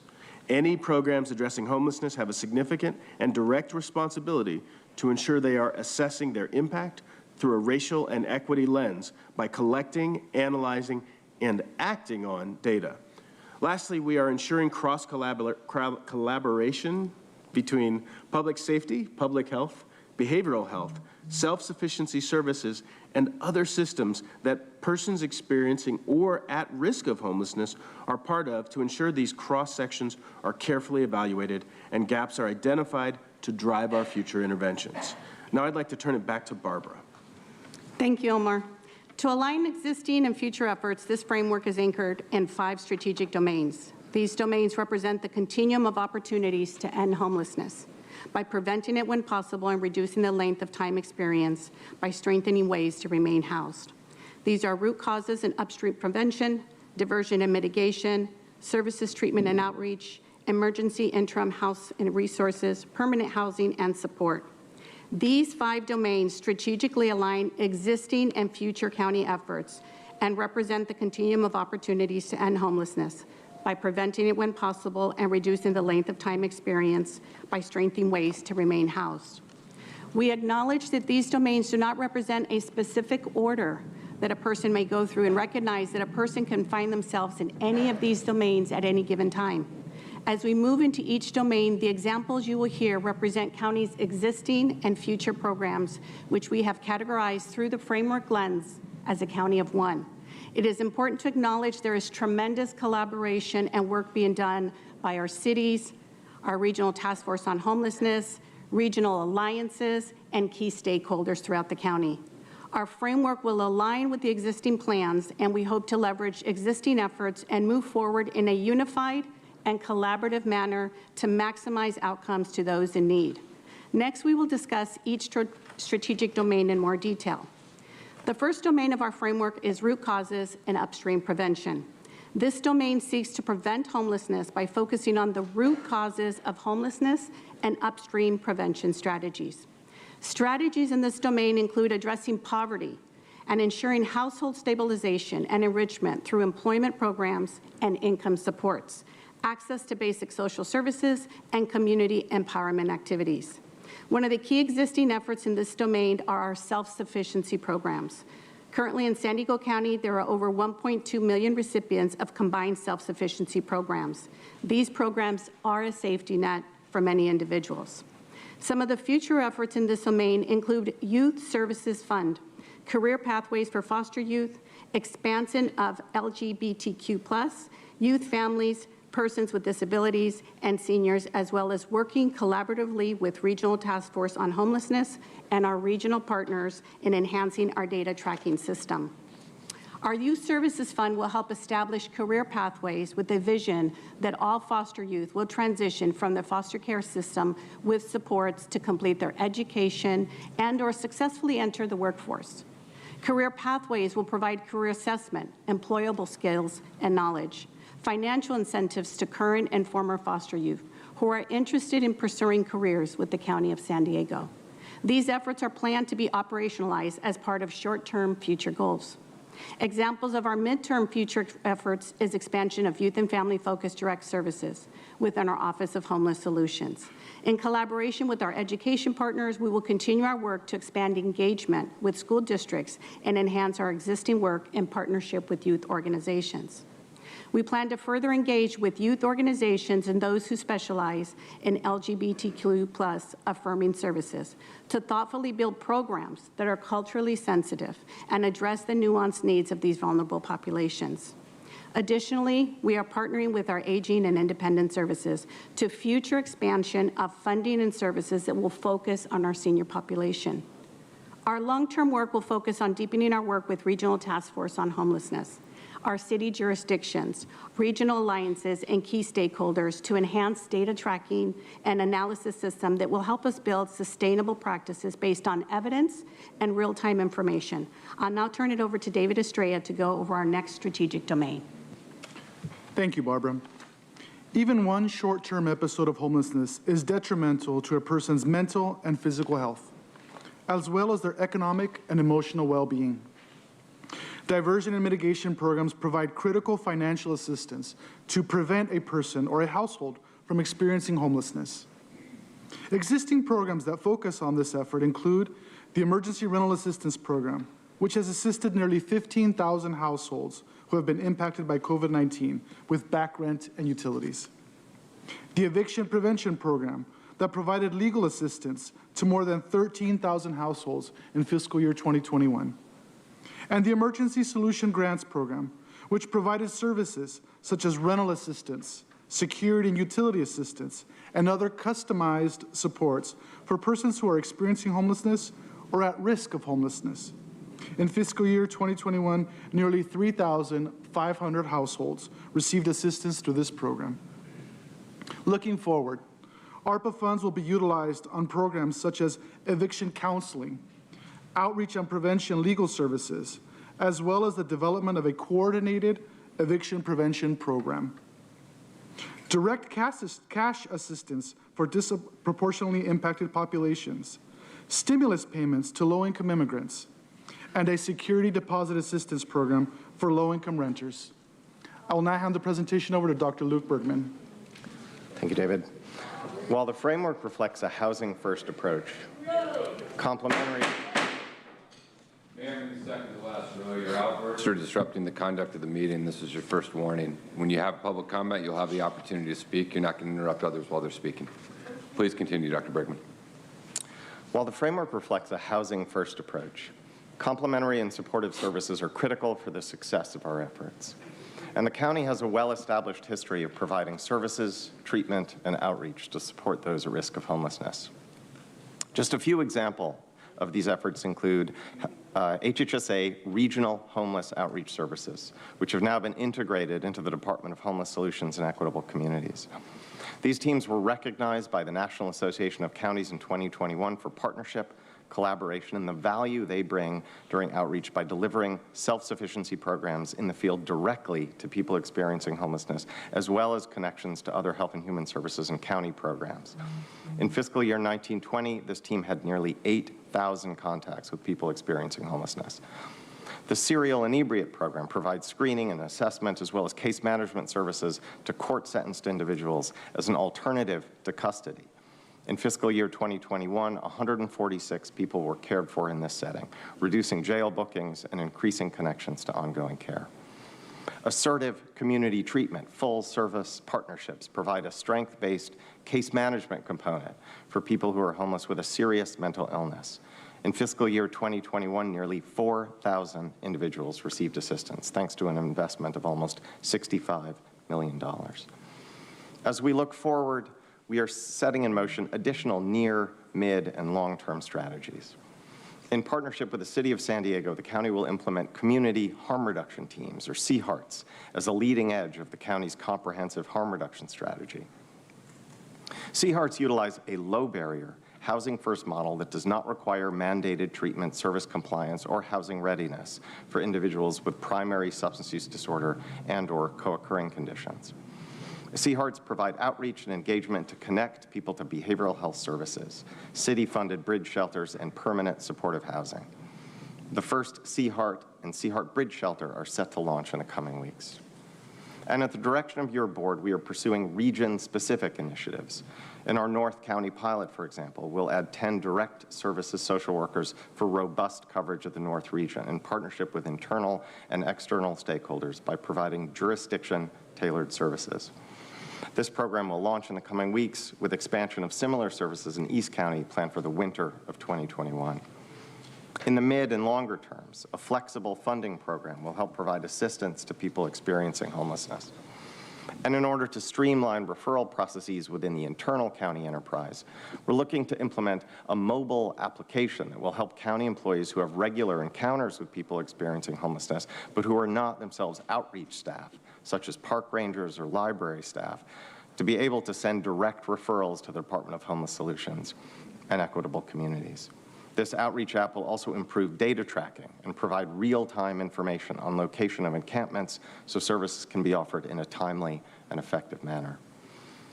To further enhance community harm reduction efforts, the county will operationalize additional CHART services as outlined above in partnership with the City of San Diego, as city-funded bridge shelters and permanent supportive housing locations are identified and attained.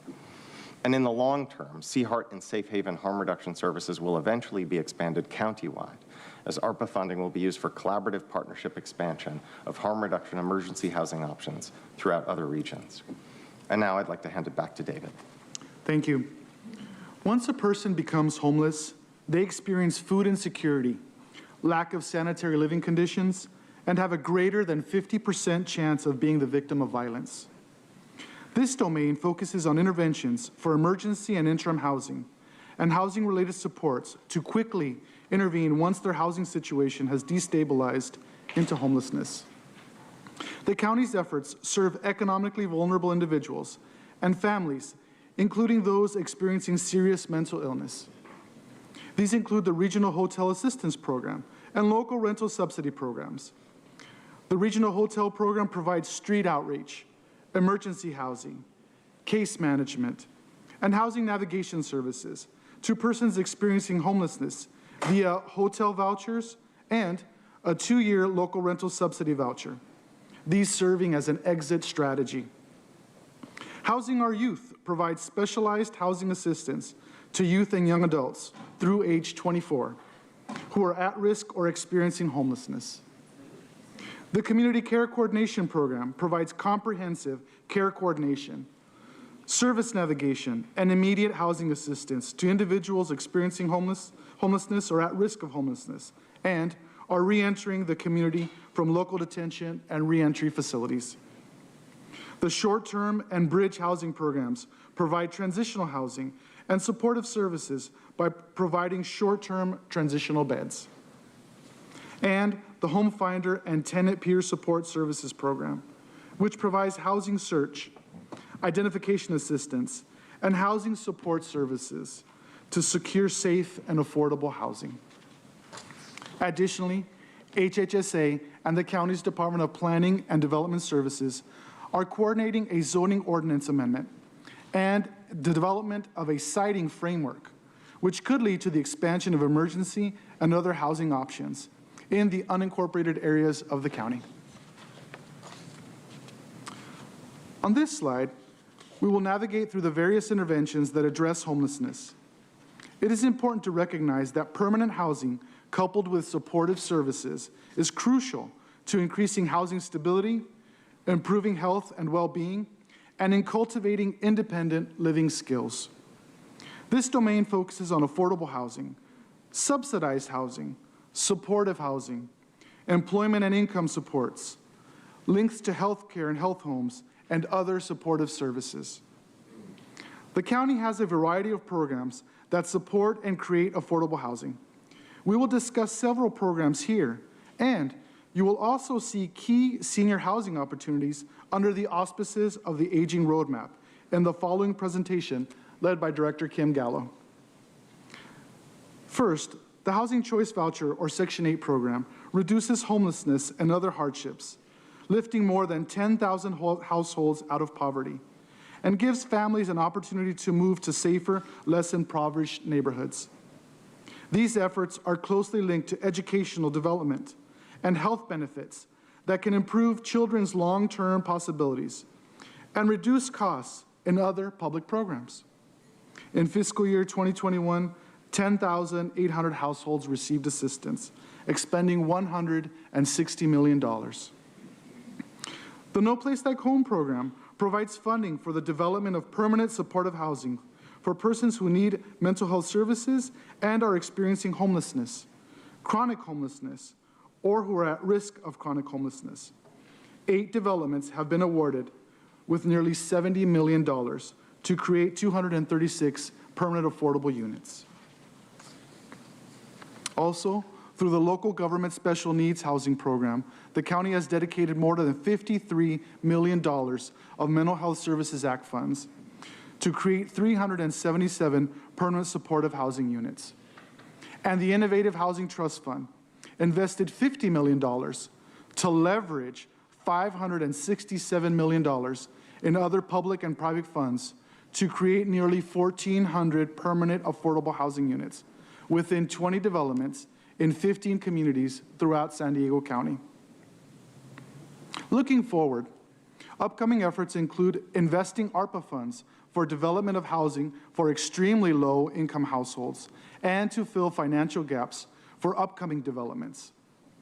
Project HomeKey is a competitive state-funded opportunity to develop a broad range of housing types, including but not limited to hotels, motels, hostels, single-family homes, and multifamily apartments, adult residential facilities, and manufactured housing. Also to convert commercial properties and other existing buildings to permanent and interim housing.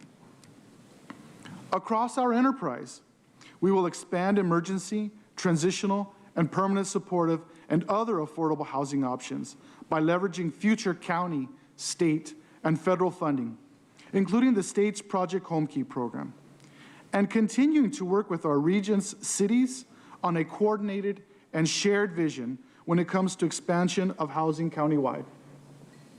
As a final note, despite the robust efforts of the board to increase the supply of affordable housing, there is more needed to address housing at all income levels. According to the Regional Housing Needs Assessment, the San Diego region must increase the housing stock by more than 171,000 units. Of this, over 23,000 units are needed for extremely low-income households. I will now hand the presentation to Amy Thompson, our Group Finance Director. Thank you. Thank you, David. So now that we have reviewed each of the strategic domains, we wanted to bring up a slide reflecting estimates of annual spending on county-administered programs in these areas. We are in the process of working across departments to update the information for the last fiscal year completed. The amounts on the slide represent information from our fiscal year 2019-20 analysis, with updates to reflect more recent fiscal year 2021 actuals as available. Historically, spending has been driven by carrying out federal and state mandated programs, which are important components of all domains. However, the upcoming use of ARPA and some other more flexible pots of state funding will give us an opportunity to strategically invest as needed to begin to cover resource gaps as they are identified.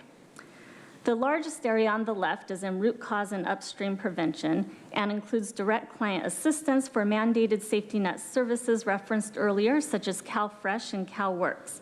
Not shown here, since it is not direct cash assistance, but also extremely relevant to this domain, is the work the agency does to enroll people in Medi-Cal, funding both physical and behavioral health services. Overall, this domain represents such a large area of investment as a significant core function of the Health and Human Services Agency, is ensuring eligible residents are connected to and enrolled in these critical federal and state-funded safety net services. Moving us clockwise around the pie chart through the domains, the $77 million in diversion and mitigation spent last year is primarily made up of our emergency rental assistance efforts driven by outside one-time stimulus funds. And then the lighter green area, services, treatment, and outreach, spans a range of services across departments in the agency and also includes programs administered by other county groups. However, the majority of the amount in this domain is by far in behavioral health services, as that's where the county's mandated treatment services and funding reside. And then lastly, in the bottom orange section of the chart, drivers of emergency interim housing and resources are in child welfare services for youth transitional housing and our regional homeless assistance program in the unincorporated area. And permanent housing and support is where our affordable housing efforts David referenced, such as No Place Like Home and the Innovative Housing Trust Fund reside, as well as rental assistance vouchers through the Housing Authority's budget, which is the big driver of spending in that domain. So we anticipate that the dollars reflected here will change and continue to be refined, not only as one-time funding sources end and new funding streams on the horizon are programmed, but also as data collection improves. For the majority of our services, dollars for the homeless or at risk of homelessness population are not separately tracked, but estimated based on varying data sources and methodologies. Additionally, with the framework in place, we anticipate there will be further investments from other county groups identified as increased discussions about how all county groups impact various domains in the framework unfold. I'll now turn the presentation back over to Nick to review recommendations. Thank you, Amy. Today's actions request that your board receives the update to the Department of Homeless Solutions to Equitable Communities, adopt the County of San Diego's framework for ending homeless, and direct the Chief Administrative Officer to report back to your board quarterly on the progress made on implementing the framework for ending homelessness. Now, looking ahead, with your board's approval and active support, this county framework to end homelessness will allow us to drive a new, focused approach to coordination and expansion of solution-based programs and services the region desperately needs. As you've heard today, from the severe shortage of housing options to a whole array of circumstances that lead to a person experiencing homeless, the epidemic shortfall of affordable housing plagues our cities, unincorporated communities, our state, and indeed much of the West Coast. Here in San Diego, we continue to see San Diegans experiencing homelessness and living on the streets, in parks, and in riverbeds. Too often, these individuals are struggling with chronic health conditions and economic vulnerability. The fact is, to help them, we need to address a much broader dynamic, one that helps both the current chronic homeless and preventing others from falling into similar circumstances. As San Diegans united to ending homeless in our cities and our county, we're all working together to preserve the dignity of human beings in difficult circumstances as they confront the challenges before them. At its core, we have embarked on a new, very human-centered approach, one designed to address the unique and individualized needs of our vulnerable San Diegans who have been woven through today's presentation. We will accomplish this by building off the momentum of all solution-based programs and services that have any nexus to homelessness, whether that be self-sufficiency programs, justice involved, or as you'll hear in the next item supporting our aging population. We look forward to coming back to your board with quarterly updates of the progress made using this framework. Chair, this concludes our presentation. We're available for any questions. Thank you. Thank you for a tremendous amount of work and everything that's gone into to where we are. And in particular, thank you again to Barbara Jimenez for all your work setting this up and leading it. Let's hear from our public speakers, and then we will come back to the board. Thank you, Chair Fletcher. We have 12 total requests to speak on this item, 8 in person and 4 by phone. We did not receive any e-comments on this item. We will begin with the in-person speakers, those in favor of this item. As your name is called, please come forward and stand against the east wall under the murals until it is your turn to speak. I'd like to invite forward Tamara Kohler, Catherine Lembo, Bonnie Barnahoff, and Rick Gentry. You'll have 2 minutes to address the board. I'll ask you to please state your name for the audio record. Well, hello, Tamara Kohler, CEO of the Regional Task Force on Homelessness. This department is truly a life-changing development for the county. As each of you as Board of Supervisors know, this is a top issue in all of your districts. And aligning all of this work and the way that it is done intentionally with the core tenants, with this talented team that the Regional Task Force works with almost daily, I think we talk with all of you, in coordinating our efforts, will make a substantial impact. Our organization, of which Supervisor Vargas is the vice chair, previous year, Chair Supervisor Fletcher was our chair, David Estrella is a board member, Barbara is a board member, Nick, a previous board member. We are interwoven in the determination to end homelessness in this region. This framework perfectly aligns with our work and creates a synergy and purposeful approach that leans in on the core principles and tenets that you have established that are also the same core principles and tenets of the continuum of care. The continuum of care represents not only our elected officials, those who serve in your departments, but people with lived experience, education, the justice system, service providers, health care, education, those who are leaders and have impact in your communities. And so as the continuum of care, we want to voice our strong support in not only this department, but in this framework and how quickly you've stood it up. This will be powerfully impactful as we align not only our vision, our effort, our funding, but also our messaging so that people experiencing homelessness have a clear direction of how to achieve success in ending their homelessness. Thank you. Next speaker, please. Chair Fletcher, Board of Supervisors, my name is Catherine Lembo. I'm the CEO of SBCS, formerly known as South Bay Community Services. I really want to support this framework. Every day we have people coming to our offices who are not only homeless, but many, many families at risk at homelessness. I can think of no better person to head up this framework than Barbara Jimenez, who's been involved in many successful initiatives in this county, including the successful Promise Neighborhoods. The 5 domains and the 5 strategic domains and the drivers outlined, I think are wonderful and give me optimism that we really are heading to, as Nick would say, that audacious goal of ending homelessness. Ensuring racial and social equity is very important because I see it every day, the disproportionality of people experiencing homelessness and those at risk at homelessness. The quarterly reports and the data-driven is very important. Not only can we see where we're doing things well and it working, but we can see where it's not working and change and pivot to something that will work. So I thank you for doing this and I support this. And SBCS stands with you.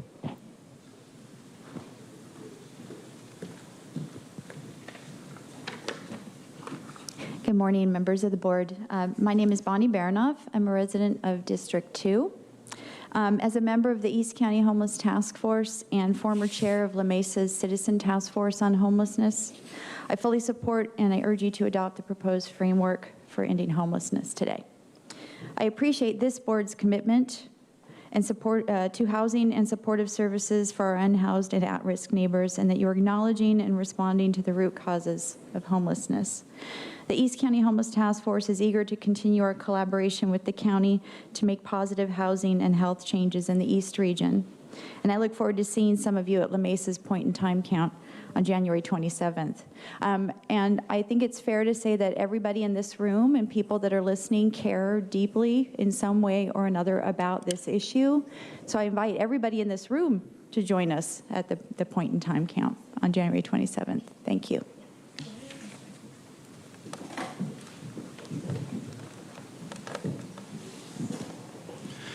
Good morning. I'm Rick Gentry, the CEO of the San Diego Housing Commission, and I appreciate the opportunity to speak this morning in support of the framework proposed by the county staff. I will point out that the San Diego Housing Commission and the county have worked together on homelessness issues for years, We've had a fine staff level working relationship, and I see this as a profound expansion of that relationship going forward. And I appreciate the county looking into expanding this. I'll also point out that in addition to my role with the Housing Commission, I'm past chair of the Regional Task Force on Homeless. I'm currently on the board of this RTFH and I'm chairing the Continuum of Care Subcommittee of the RTFH.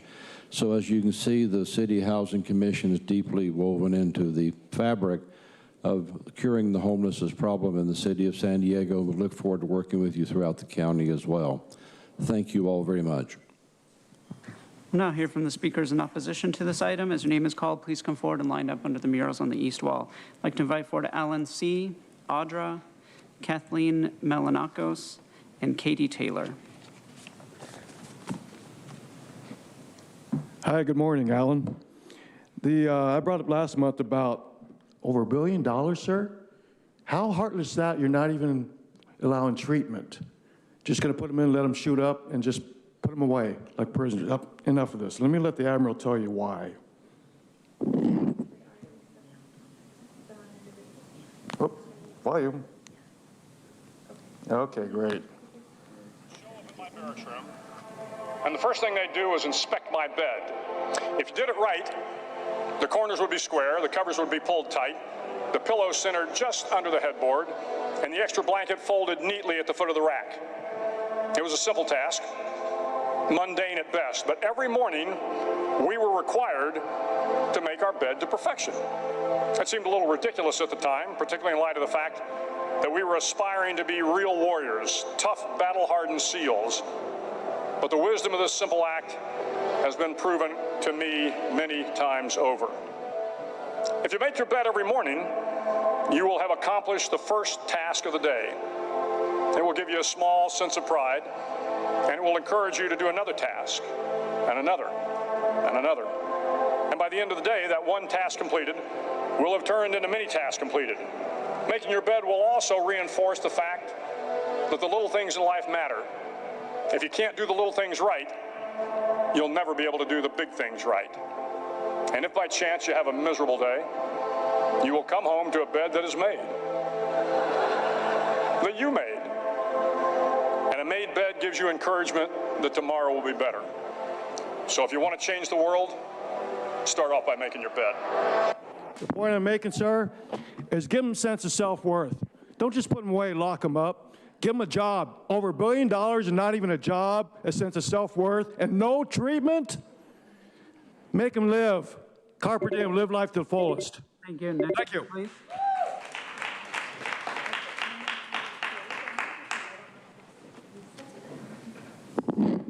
My name is Kathleen Melanakis. I'm with Nurses for Informed Consent. You say you want to end homelessness? That's a grand ideal. Wow. Why didn't you start by stopping causing it? Your state of emergency is interfering with everything in our county. And yeah, we need that to end. That would help. But no, you're proposing to create more homelessness by threatening people's jobs if they don't take a potentially lethal injection. And yes, death is listed as a side effect of the COVID vaccine. That isn't really a vaccine. It doesn't even have a public benefit because it doesn't stop you from getting COVID and it doesn't stop transmission. So there are already 27,390 people struggling with homelessness in our county. And that's a lot to do with the shutdowns and with the closure of businesses and with people's mental health because of all the lack of socialization. So now you're saying that no one can have a job with the county unless they take a medical procedure, which you have no right to coerce. None. And here's all the laws that are against coercing people into medical procedures. But why don't you take the $2 million that you're going to spend on COVID tests, which are highly inaccurate and get all kinds of false positives? Why don't you take that $2 million and spend that on homelessness? Or the many other millions of dollars that you're spending on COVID response that we don't need.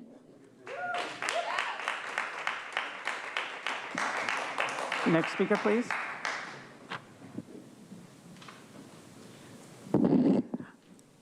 My name is Katie Taylor, and no topic irritates me and makes me more furious than this one, except maybe the mandatory vaccine. All of you, you've got job security going now. California has, what, 30% of the homeless, and you want to get it up to 50%? Everyone in this room can drive around and know we have more homeless on the streets today than we did 2 months ago, a year ago, 2 years ago. Every program you're proposing will not stop homelessness. I want to share with you something. A month ago, I was in a town called Holland, Michigan. Never been to Michigan. Didn't know what to expect. Holland, Michigan's on the water, and guess what I found? I found a spotless, beautiful city on the water. Sidewalks were clean, streets were clean, there was no homeless tents, there was no shopping carts being pushed by homeless people overflowing with trash. When are every one of you going to care about residents and businesses first? You are creating the lifestyle so people can stay homeless. If anybody's to blame for homelessness, it's you and how you're addressing it. And I'm sick of seeing lives destroyed by the blather, the buzzwords, and the crap surrounding the solutions for homelessness we have heard today. Because I love where I live. I'm a native Californian, and I'm not going to see this destroyed so my family can't live here anymore. And you people are the ones doing it. You think you're doing a good job? You're not doing. I never heard drugs and alcohol mentioned once as part of this problem in this presentation. Not once. So don't pat yourselves on the back when you leave here. I want you to go. I want you to think. It should be people, residents first, families first, business first. You have to stop thinking homeless first.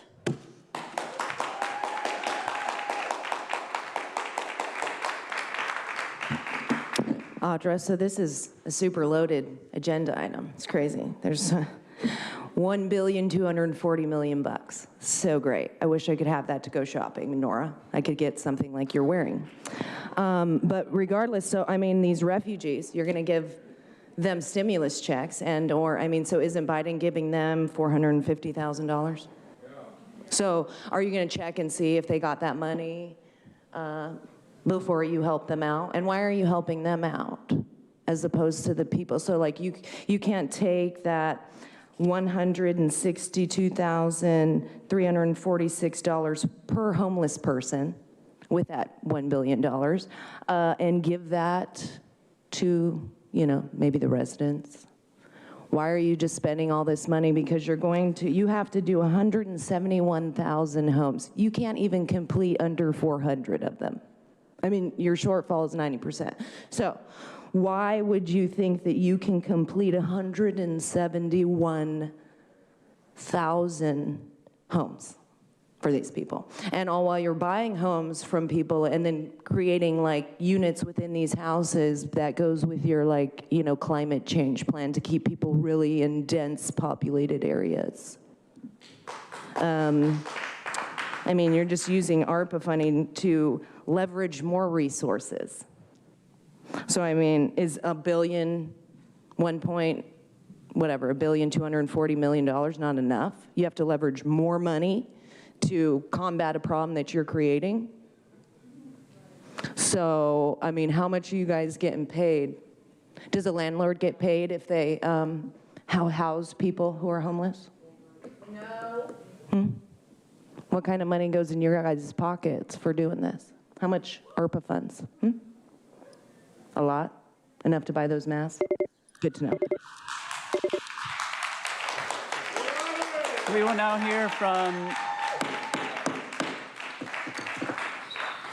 hear from those that requested to speak by phone. We'll be calling speakers by the last 4 digits of their phone number. You'll hear notification that your call has been unmuted. You will then need to press *6 to unmute your phone.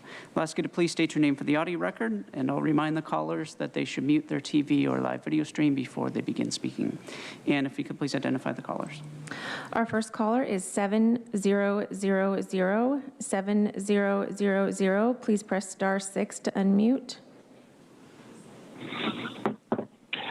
Good morning, Chairperson Fletcher and Supervisors. My name is John Brady, and I am the founder of Lived Experience Advisors, a consulting group made up of people who have experienced homelessness and are contributing to the design and implementation of programs to serve our unsheltered. I also serve on the leadership team for the City of San Diego's homelessness plan with Mayor Gloria and Supervisor Fletcher, Mr. Gentry, and Tamara Kohler, among others. 5 years ago, I spent a year living on the streets of San Diego. On behalf of my fellow advocates and our unsheltered community, we would like to congratulate the county for taking the lead on solving one of our most vexing problems.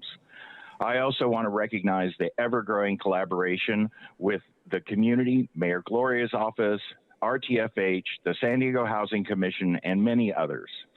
This board has continued to take significant steps to address the needs of our unsheltered. The unanimous agreement to support and implement Supervisor Anderson's proposal to provide compassionate emergency solutions and Supervisor Lawson-Remer and Supervisor Vargas's joint proposal to divert justice-engaged individuals to alternatives such as treatment and housing are prime examples of your leadership throughout the region. To conclude, Lived Experience Advisors advocacy team would like to say thank you for creating this department and staffing it with such incredible leaders, and for making person-centered the focus of your services. It is so encouraging to see all of us rowing in the same direction. Let's keep up the good work. Thank you. Thank you. Our next caller is 5686. 5686. Please press *6 to unmute. Good morning.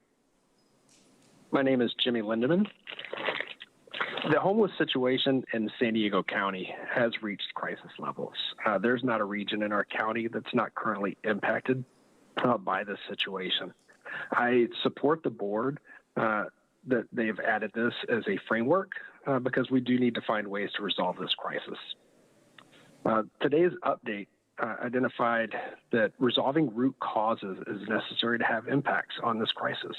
One of the root causes is inability to attain employment or maintain employment. Ironically, later today, the board will discuss Agenda Item 11, which seeks to add a barrier to individuals seeking employment with the county.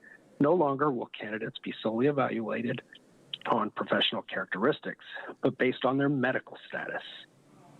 There are over 100 vacancies posted on the county HR website. 73 have been posted for more than 30 days. Remove the hiring barriers and hire people based on professional qualities alone. Thank you. Thank you. Our next caller is 4592. 4592. Please press *6 to unmute. Good morning, Board. As a public health practitioner, I support research and evidence-based policies that have been proven proven track records showing improved outcomes. Governor Newsom. Can you please state your name for the record? I'm sorry, Kathleen Lippitt. Thank you. Governor Newsom and many California city and county leaders have made similar promises to the board's promise today. They're going to eliminate homelessness. California is its own worst enemy when it comes to homelessness, without addressing a major core driver of homelessness, which is drug use, abuse, and addiction. You will never get at reducing that problem. Ever since the priority of establishing bureaucracies to serve the homelessness issues, their numbers have exploded. They have not been reduced. Homelessness has not been addressed by acceding to their wants and their needs. You need to provide what they need to get out of homelessness, not to keep them comfortably in it. Please address their issues of drug abuse, because there is a significant portion of homeless people who have ended up there because of drug abuse and addiction. And yet, this is a policy that you seem to want to support, providing increased drug availability, access, and normalization. Please look at what actually works, and it is not the policies that you are supporting today. We have increased homelessness in large cities, Los Angeles, San Francisco, and Sacramento, and it's time that you supported policies that actually have positive outcomes. Stop giving more money to bureaucracies that grow. Thank you. Thank you. And Chair Fletcher, that concludes public testimony in this item. All right, thank you. Let's go to my colleagues. We'll start with Vice Chair Vargas. Thank you, Chair Fletcher. First and foremost, I just want to thank the HHS team and all of you for all the great work. I'm really sorry that sometimes people are really rude to you and they're not really actually reading the board letters, because you're very specific as to what we're supposed to be doing. And so I just want to say thank you, because what you're doing is really formalizing and prioritizing the work that you already have been doing in really not structured way, right? You all have been doing this work for many years. And so I wanted to say thank you. I wanted to start off with saying thank you to you for that. I also appreciate that we're looking at this from a holistic approach and really understanding the interdependence of all of these programs and how they're key to being able to assist any person that finds themselves in this situation. The most significant root causes of homelessness, as Nick mentioned, is really it stems from poverty, an issue that I've been working on from day one. And I intend to continue to battle this issue as we're moving forward. But some of the contributed factors include, childhood trauma, mental health illness, and drugs. And so we talk about housing scarcity, but I think, the fact that you have put it all together so that all of the different factors are being addressed as we're moving forward, I really appreciate that. I appreciate the key drivers and the strategies on how we're going to be able to address this. And, we know that renters in San Diego are having, they have to earn about $36 an hour to even be able to afford monthly rents. There's a lot of people in San Diego who don't earn that much, and families can't afford to rent or live in hotel rooms. And so we are really in a very unique situation as well as a binational community. I've shared this with you before, and I want to make sure that it doesn't get lost in this process. I know that because of the work that Barbara Jimenez has led in the region and really understanding the binational community, that we really are looking at that piece as we're doing this work, because as we're going to end homelessness, we need to address that there's a lot of folks that are not counted because they're actually living in Tijuana, not by choice, but because it's too expensive to live here. And if they were here, they may be in a situation where they're homeless. And so there are people, I think that also in my communities, right, we hear about a lot of the unincorporated areas, but in areas like Otay Mesa, Chula Vista, Imperial Beach, National City, folks who are right now living in trailer parks in different areas. And so I want to make sure we're addressing that. And as we're developing new shelters and new modes of, Chula Vista's coming up with like tiny homes that they're creating, right, so that people can live with dignity as well. We know that shelters are not enough to address this issue. And so I want to make sure that we provide the sufficient resources to decrease homelessness by preventing it and really addressing issues of poverty. I want to make sure we continue to create good paying jobs, and we're doing that through initiatives like the one we just passed with economic prosperity and community development. And also, I want to make sure that any person that is at risk of homelessness, we're going to provide the services that they need to stabilize their current housing through measures such as the short-term financial assistance. We have a lot of work to do. I am really proud to serve in various committees and of the work that people are doing, but I think the framework that you're presenting today really sets forth a really clear objective to really have a direct path of how we're going to have measurable action. And I really was happy to hear in all of your work, coordination, solution-based, and action-oriented, because that's how government really can work for all of us and not just some of us. And so with that, I'm happy to make a motion to accept this report. I'm looking forward to your briefings, and I really want to thank county staff for your dedication and your time and commitment to our community. So thank you. Muchas gracias. Thank you, Vice Chair. Supervisor Lawson-Remer. I just first want to start by acknowledging and thanking you all for the tremendous work. This is so important and long overdue.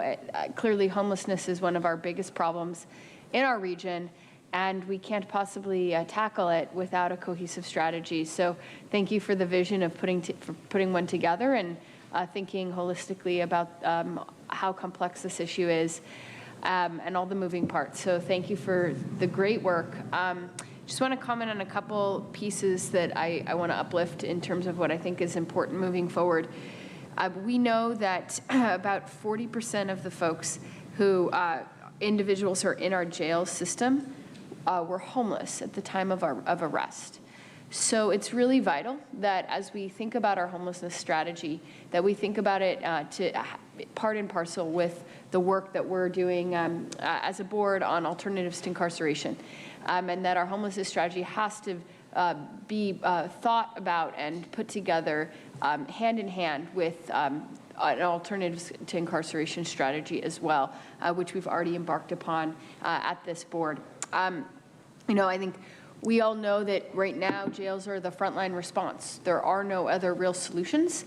And for generations, we've just swept people off the streets, you know, when it was a nuisance to businesses, and put them in jail. And this is an opportunity to turn the corner on that really, frankly, egregious history of criminalizing poverty, which is anathema to all of our values here in San Diego County. So this over-reliance on our jails has not only been costly in terms of human lives, it's also, frankly, economically inefficient. It's significantly more expensive to put someone in jail than to give them the services and supportive housing that they need, you know, and give them the support that they need to live with dignity and to get their lives back together. So it's really time that we got serious and strategic about putting our tax dollars where they need to be spent in terms of investing in our communities and on people at risk on our streets here in San Diego County. So I think, again, I really appreciate the work that you've done, but want to just strongly reiterate the importance of articulating and connecting our homelessness solutions with the work that we're doing more broadly on alternatives to incarceration, so that the left hand is speaking with the right hand, and that the kind of homelessness solutions we're putting together are the kind of solutions that our public safety partners also acknowledge and recognize as appropriate, so that these are services and solutions that will be utilized in lieu of jails. So thank you very much. Thank you. Supervisor Desmond. Thanks. First, I have a question of staff and then some comments. I got a question a couple times when it was brought up about housing and interim housing, things like that. In the presentation, it was emphasized, I thought, in the unincorporated areas. So about a year and a half ago, we went out and looked in District 5. I asked staff to go and look for different sites and things like that, similar in District 5 of potential sites for housing and interim housing and potentially shelters. And I can tell you the communities went up in arms and they say, whoa, whoa, wait a minute. Are you going to put all the people from San Diego out in the unincorporated area housing, you know, or shelters? And that was a big concern. Now, I know we want to help everybody. So I heard the housing in the unincorporated areas. Are we also going to be, as part of this plan, I guess, give money for housing or help cities develop that type of housing so that, I guess, in the unincorporated areas, we sort of take care of our own out there, but in other areas, we're helping others take care of their own? I'm just wondering that they don't want to become a dumping ground is what it comes to. Sorry. Thank you for your question, Supervisor. So the county does make money available for development throughout the region, particularly the Innovative Housing Trust Fund. There are $20 million available right now that can be used in various cities and all the jurisdictions within our region. There's also notices of funding availability that are made available throughout the year. Right now we happen to have one that's $7 million that can also be used by various cities developments can be made in various cities across the region. So the county regularly makes funding available to be leveraged with additional resources, whether they be state or federal, for creation of additional units. But I guess what's the intent? And I know this is just a framework at this point in time, but I guess I'd rather not have that we help people or communities with their homeless needs, and we take care of our homeless needs, and they take care of theirs as well. So instead of having all the unincorporated areas being used for the urban areas homeless. So just moving forward, that would be a request I have. And then I do want to say, and I am going to support the item. I think this is good that this department was brought up. And Supervisor Desmond, 1, 2, 3, 4, 5. Ma'am, in the 5th row, your outburst is disrupting the conduct of the meeting. That's you with the hat, turning around, looking at me. That's you. It's your first warning. I apologize, Supervisor Desmond. Please continue. Okay. You know, I don't agree with 100% of it, but I would like to say thank you to Barbara and to Tracy and to everybody who, you know, my colleagues who also serve on all these different committees addressing homelessness.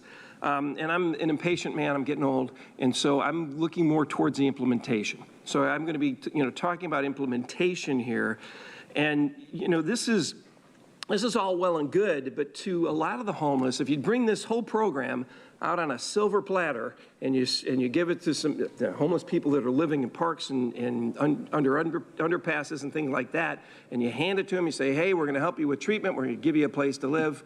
And unfortunately, most of the chronically homeless are going to say thanks, but no thanks to this, primarily because I think most of our chronically homeless, they're addicted to drugs and alcohol. And that's one of the biggest problems that we have. And so we've kind of gone from one extreme, from the war on drugs, to where we incarcerated everybody that was, you know, using drugs or selling drugs. You know, we incarcerated all these people.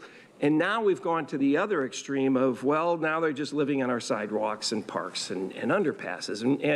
And I agree, you know, 100%, 1,000% with, you know, jail should not be where they're going. But we got to find something in between.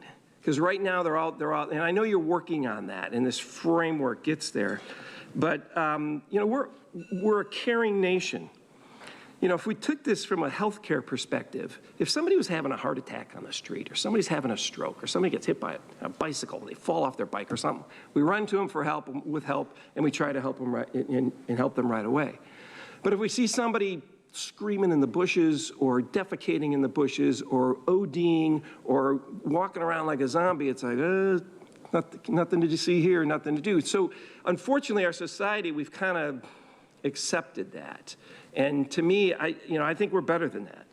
So, and we have spent, San Diego County has spent hundreds of millions of dollars already in an effort to reduce homelessness.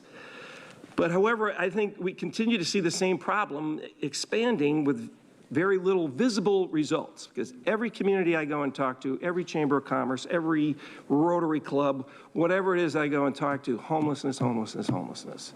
And we've been at this for a while, and I know this is going to hopefully bring it all together.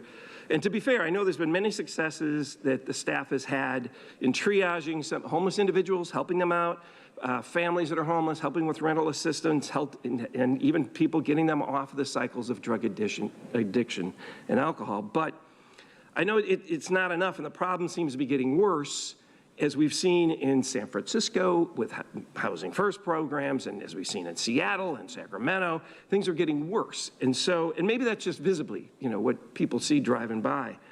So we agreed at the last meeting that incarceration should not be the first step, and keeping those out of jail and service is a much better approach. And I'm sure all my colleagues, we get emails and calls and from residents that represent the concerns of the growing homeless population. You know, many of them are fed up with it.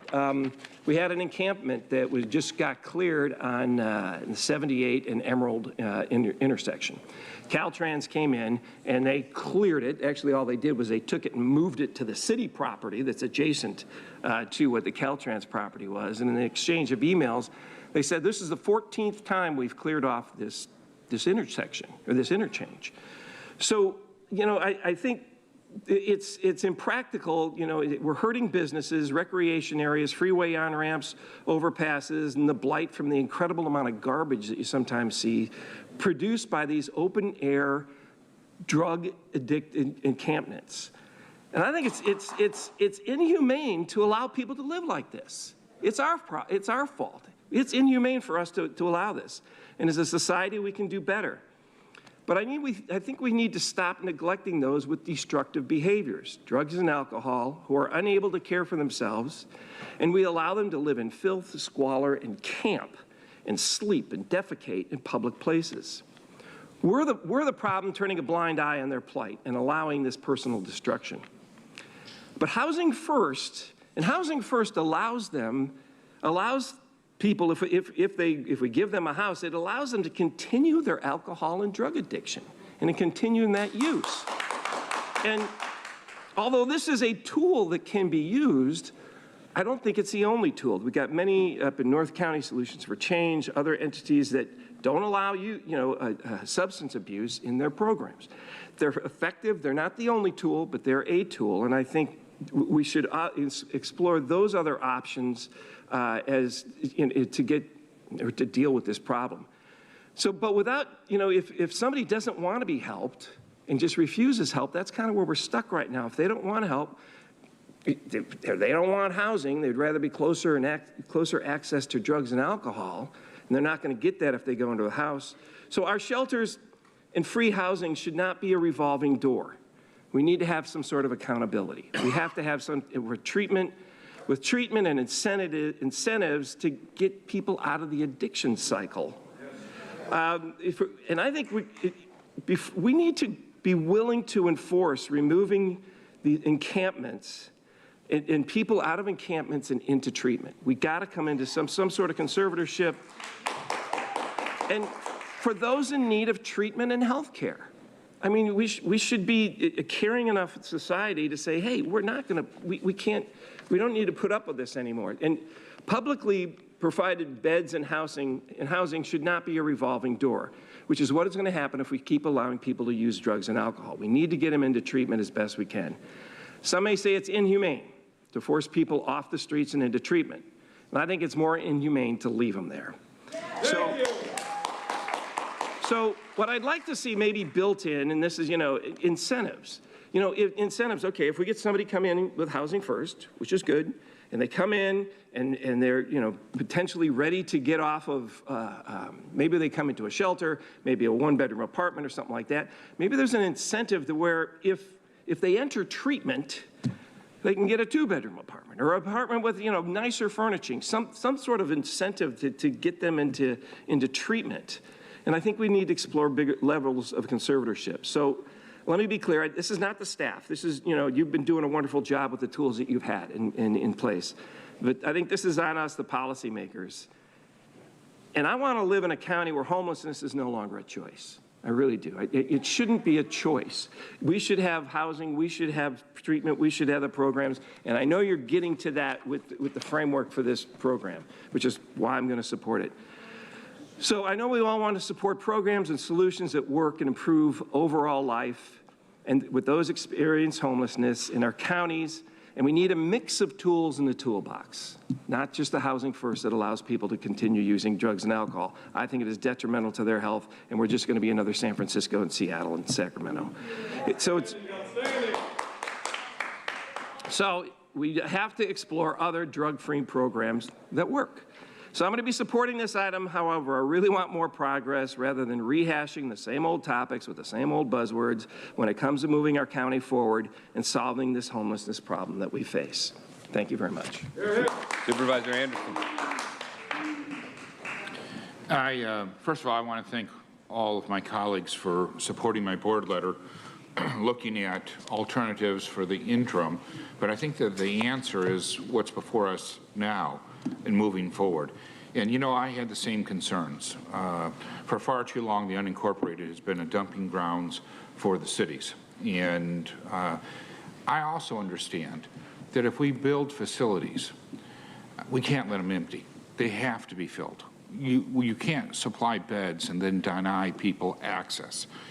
But on the same token, I think that if we move forward and we understand that we're going to take locals first and give priority to locals, that we have plenty of people in the unincorporated area that need help. We won't have to venture far to fill those beds and fill those facilities.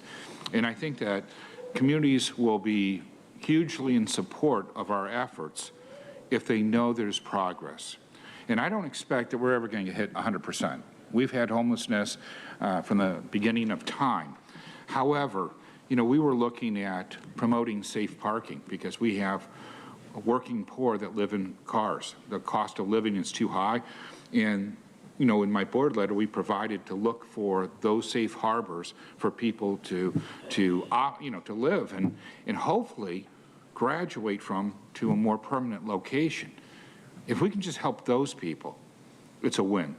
But if we can help more than that, it's a grand slam. And so I think that when we're looking at this, it all comes down to what the previous item that I spoke on. The accuracy of the count is so crucial in making sure that we coordinate with all the folks out there. You know, we heard from different homeless groups, the East County, the regional. We need to make sure that they're part of the solution and that we're leveraging.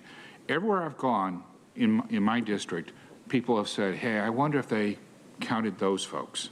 I wonder if they counted the people that were in their cars because they're fluid. They don't always go to the same location. They're moving around. I think that getting that count is really important, especially for census moving forward and requesting federal and state help by identifying those in need. And look, one size doesn't fit all. We all know that. We've been in our communities. You have people that are working poor, that they got a ticket for a fix-it, and with all the penalties and fees that are associated with it, they lost their job because they couldn't afford to pay the ticket. And now that loss of job, they were so on the edge with COVID that they lost their place to live, and now they're in their car. And then, of course, on the other side, we know that we have people that have severe addiction problems and mental health issues, and we have to address them all. But I think that we need to measure the progress by how few people are still on the streets, and that we have to understand this is a continuing problem that never is going to be 100%. But if we can take 10, 15, 20, 50% off the streets, again, I believe it's a home run. And you've been tasked with a lot of heavy lifting, and you've really come up with a great plan, and I know how hard you're working to make this work. And I just want you to know that my office, we want a team with you. For far too long, people have suffered in East County, and they deserve equal opportunity to get the services and their needs met. So please include us in the solution. I'm happy to email out to my list. I'm happy that when I'm in the district to ask people if they'll volunteer, ask people, let me know what you need, and let me be part of that solution. Thank you. Thank you, Supervisor Anderson. I'm happy to second the motion. Before we vote, I'm encouraged. You know, I remember when we talked about doing regional flex pool for housing, that was a controversial item with this board. Some of the members on this board didn't want to support that, and today we hear people advocating for those very types of programs we tried to do a few years ago. I remember September a year ago when we had the opportunity to utilize state funding to get hundreds of rooms in our county in La Mesa. The opportunity to truly provide people permanent housing ongoing, and this board voted that down. Some of those folks who are still here. Old enough to remember earlier this year when we talked about commitment to treatment and actually adopting harm reduction policies that we know more than anything else we will do will get people into treatment and transform their lives. And yet it was still a divided vote. So today I'm hearing a lot of things about, hey, we actually want to find housing. Hey, we actually want to adopt things like regional flexible for housing. Hey, we actually want to adopt best policies around substance abuse and treatment. And so it'll be a real test because, you know, we're all tired of buzzwords, but the rubber meets the road when you got to take a vote on actually doing something difficult. And time and again, this board has taken the difficult votes to actually implement substance abuse training programs that will change people's lives, to change how we engage with people, how we find them, where we get them, where they go. And there hadn't often been a lot of support, including on this dais, for those items. And so moving forward, I hope our commitment will continue to reflect so much of what we hear. I appreciate the tremendous work that is being done. I think we're moving in the right direction, and I think it's a very, very good thing. And so thank you to all of my colleagues for their support on this item. We have a motion by Vice Chair Vargas, seconded by myself. Please vote. Chair Fletcher, I just would like to take a quick second and say I've worked with the folks at La Mesa. They weren't brought along in the process. They want to help. They have a homeless issue just like everyone else. They weren't against a solution, but it was foisted on them because they didn't know about the vote. And when people hear that you're going to take over hotels in their area and they're not part of the communication, you can understand how they react poorly at first. So I just want to say, I've reached out to them. And I know moving forward, we're not going to have the same restrictions, so just... Well, I look forward, Supervisor Anderson, because you weren't here when this board voted on that. But sometimes money becomes available in short order, and you got to move quickly. Now, I look forward to $36 million of funding being found and a location being identified, because I'm going to tell you, everyone wants you to solve homelessness until you actually find a location. And then as soon as you actually find a location, then everyone says, well, not here and not there, and it's too early, and it's too big, and it's too small, and it should move over here, and it should move over there. And that's what I mean, the rubber meets the road. And look, I'm putting a lot of this in my district time and again. I appreciate and look forward to the unincorporated saying, hey, you're ready for some locations. Because the reality is, where are the bulk of the services and locations for this? Now, it's got to match where the homeless population is. But I'm encouraged. We want to start putting shelters in other locations in those areas. I think that's a really good thing. But I will tell you, I've never seen one of these projects come, and everyone says the same thing. Well, it's just not right here, and the process and the timing, and if we had more meetings. And then we sit for years upon years after that, and that same community never bring forward another idea that would match service level. So I'm encouraged to hear you say that, and I will look forward, eagerly look forward to updates from La Mesa. I agree 100% with you. I'm done talking. I want to do. All right. And I'm here to do. And I just think, though, I'm working so hard to build relationships and mend fences because we got off on the wrong foot. And I just want to make sure moving forward, not only do you feel a change from East County, but East County feels a change from downtown. Good. Supervisor Desmond. Yeah, Mr. Chair, it's unfortunate, I guess that, it was unnecessary, I think, to bring up past votes. We're moving forward in a good direction. Let us move, because there was many reasons why that happened, and basically we were cramming it down La Mesa's throat. And I hope we learned a lesson that we go out and work with the community. Maybe they don't like it in the interim, but that was the reason for my no vote on that, because it happened very quickly. But so when you get something good, keep rolling with it, will you? Instead of throwing something in the punch bowl. I hear you, but we can't say we got to move with urgency and we got to make tough decisions and get it done. Then we got to actually do that. We actually got to do that moving forward. We got a motion and a second. Please vote. Chair Fletcher, that motion passes unanimously with all supervisors being present and voting aye. We're now going to move to agenda item 5, receive an update on the aging roadmap. I will turn this over to staff for a brief presentation, and then we'll go to our speakers.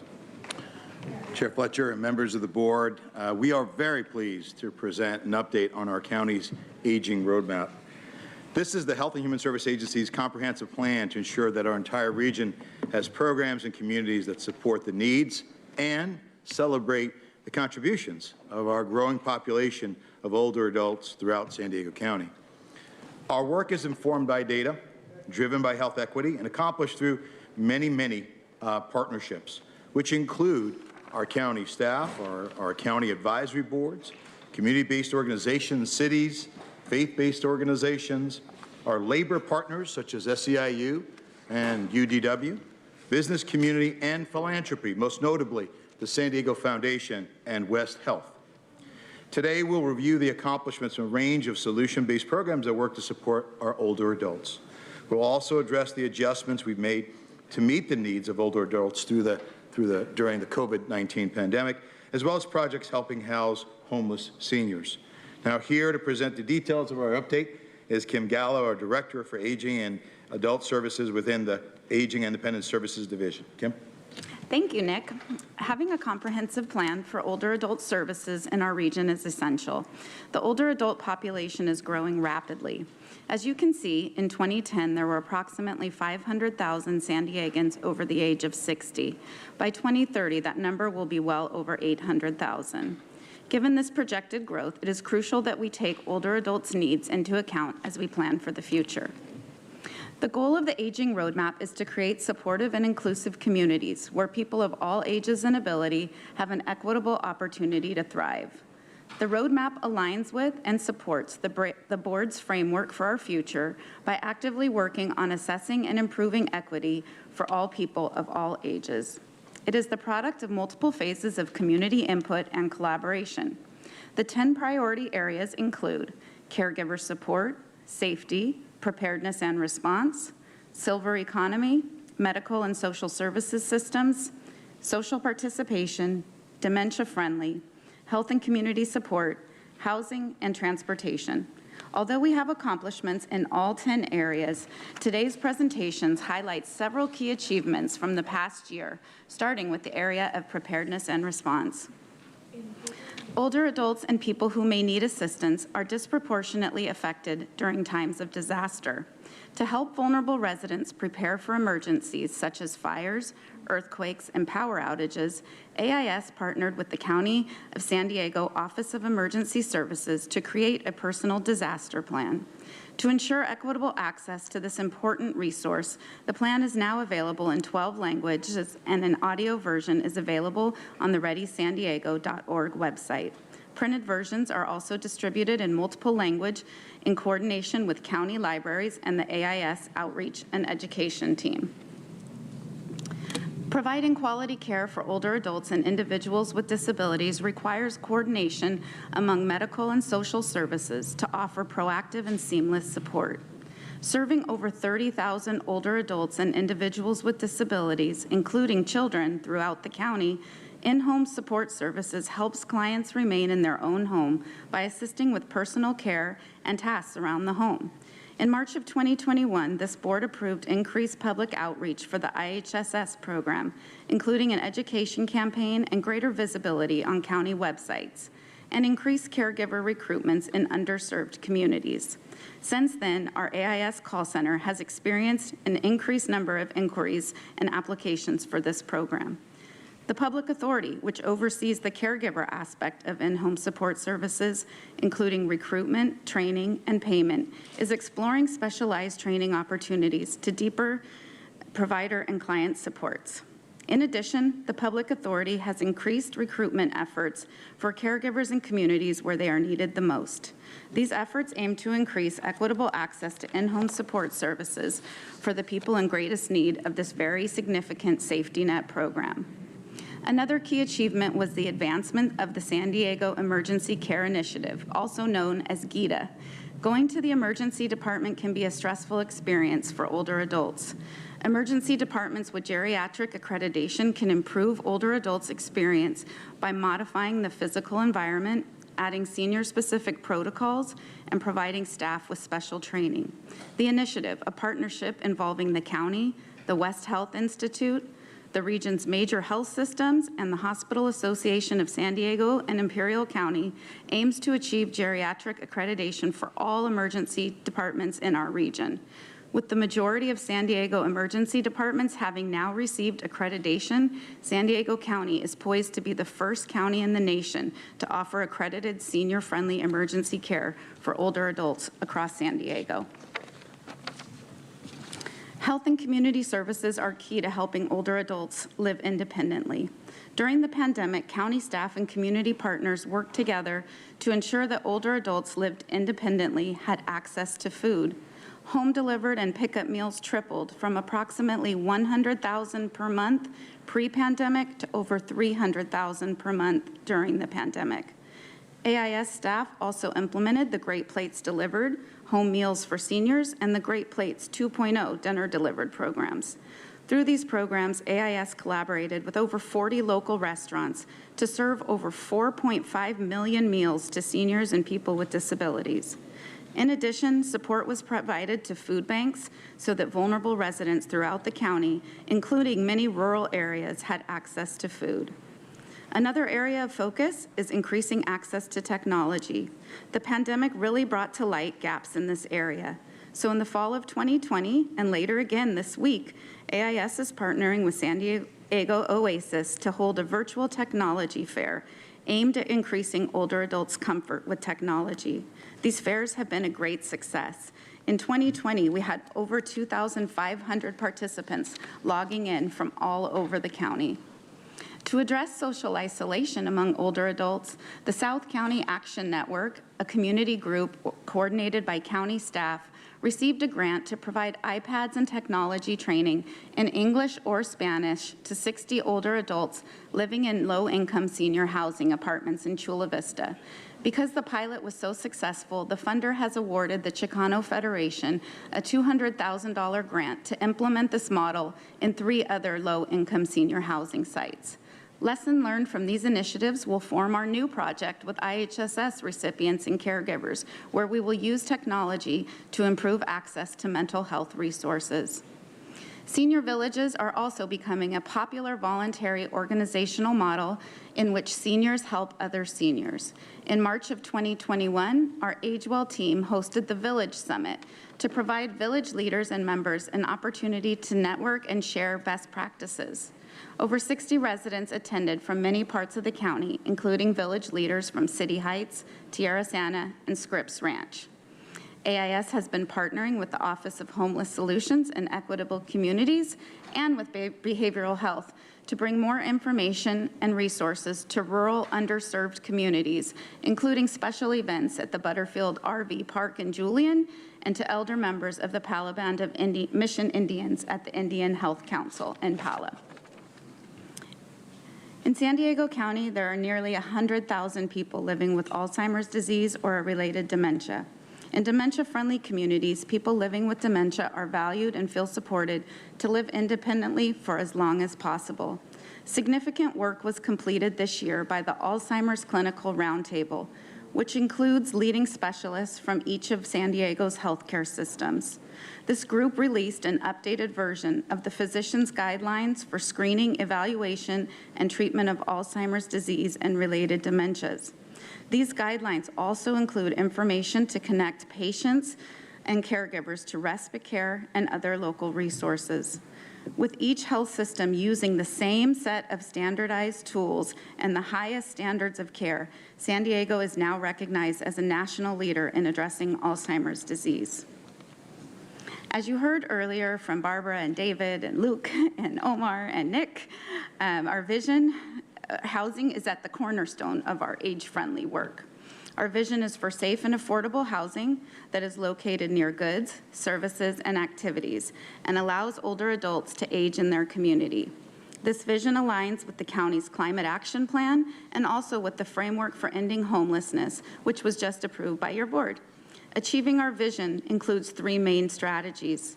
First, providing social services through the Home Safe program. Second, improving geriatric capacity across departments and community agencies that serve an older adult population experiencing homelessness. And third, working with partners on increasing the supply of affordable housing. 1/4 of San Diego's population experiencing homelessness is age 55 and older. For this group, the issues leading to homelessness are different, and so are the solutions for housing stabilization. Compared to younger adults, the contributing issues are less frequently mental health and substance abuse. Many seniors living on a fixed income are forced to decide between food, medication, and rental payments. With declining health and abilities for daily functions, interventions related to improving job skills are not usually the solution, and rather geriatric case management and supportive housing are needed.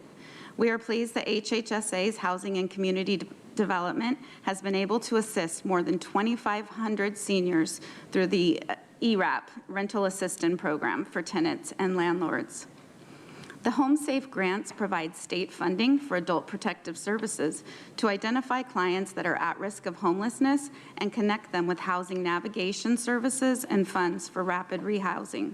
Since July 2019, this pilot program has helped stabilize over 150 clients. San Diego just received word that it will be receiving $4.8 million over the next 3 years to expand the client base to include the chronically homeless. Although this is not sufficient to meet the extensive need, it is a great start, and we look forward to working with the Office of Homeless Solutions as well as Housing and Community Development as we implement the new version of this program. For the second strategy, improving geriatric capacity, AIS staff participated on the Regional Task Force on Homelessness Continuum of Cares Committee to address the aging population. And in partnership with Serving Seniors, we are developing a series of training modules on older adult issue. This training will be provided to internal county departments as well as community agencies. Our third strategy to keep older adults housed and safe involves more systemic structural change. Through our AgeWell San Diego housing team, we are working with HHSA's Housing and Community Development, the county's Department of Planning and Development Services, AARP, and other community partners to address the housing shortage and to increase the availability of affordable housing options for seniors. Our goal is to build support for a variety of affordable housing solutions, because if the stock doesn't increase, our crisis will only get worse. The topic of affordable housing can be complicated, ranging from accessory dwelling units to zoning ordinances and different types of subsidized housing. The Age Well Housing team found that there was a major knowledge gap among average residents in understanding these issues. To address this gap, the team created a training that can be conducted by any of our partners to explain the concept in a way that is easy to follow and understand. By educating more people, residents can provide meaningful input as the county and other municipalities update their community plans. A community that is supportive of older adults and individuals with disabilities is also one that provides accessible and affordable transportation options. A recent success was a collaboration with community partners to win a 2020 AARP Community Challenge grant. Out of over 3,000 applicants, this partnership was only one of 7 applicants in California to receive this grant. The project's goal is to familiarize Arabic-speaking older adults in El Cajon with the local public transit system. Many older adults in this community are refugees and suffer from PTSD and social isolation and fear leaving their communities due to cultural and language barriers. This grant allowed our community partners to fund the creation of an online resource library launched in November 2020. The transit resources, all translated into Arabic, include a public transit how-to video, flyers on various topics such as trip planning, and a transit map that highlights El Cajon's amenities and services. Community members reported that these resources in Arabic are critical to increasing confidence to use the system independently and to travel to locations beyond El Cajon. The movement for age-friendly communities and institutions is gaining steam across the nation, and the county is a recognized leader in this movement. The county was the first jurisdiction in the San Diego region to launch an age-friendly action plan and has since collaborated with local municipalities to provide technical support and promote age-friendly efforts across the region, including with the City of San Diego, Carlsbad, Chula Vista, La Mesa, and the City of San Diego. UC San Diego Health is working on designation as an age-friendly health system, and this fall, San Diego State University received recognition as the first age-friendly university. As an age-friendly university, SDSU will boost its community-guided research priorities that result in improvements for older adults here in our county. Though the Aging Roadmap is intended to help us meet local needs, it has also been recognized as a model for other jurisdictions. At the state level, the California Department of Aging selected the county's Aging Roadmap as a local model for its master plan for aging. At the national level, NACO awarded the roadmap a 2021 Achievement Award. It also received a 2020 Innovation Awards from National Association of Area Agencies, N4A, recognizing the roadmap as one of the top 3 most innovative initiatives for older adults across the United States. This is a promising sign that our Aging Roadmap will not only support older adults in our community, but also inspire communities across the country to create their own comprehensive support frameworks. Going forward, goals and priorities will continue to be adapted in response to ongoing impacts of COVID-19, which has brought to the forefront issues of equity, social isolation, access to technology, food security, and safe transportation. AIS, with the support of the board, will continue to reimagine services and ensure that older adults and those living with disabilities of every race, religion, gender, or sexual orientation are acknowledged and included as co-creators of healthy, safe, and thriving communities. I'm very grateful for our community partners, my amazing team at AIS, and for the board for your ongoing interest and support of our county's age-friendly programs. Thank you for your time, and this now concludes the presentation, and I am available for any questions. Thank you, Kim. Thank you for all of your work. Why don't we hear from the public speakers, and then we'll come back to the board. Thank you, Chair Fletcher. We have 6 total requests to speak on this item, 2 in person and 4 by phone. We did not receive any e-comments on this item. For those that request to speak by phone, please dial into the conference line now using the instructions that were provided to you. We'll begin with the in-person speakers. Those in opposition to this item, I'd like to invite forward Audra and Robert Wellstand. You'll have 2 minutes to address the board. I'll ask you to please state your name for the audio record.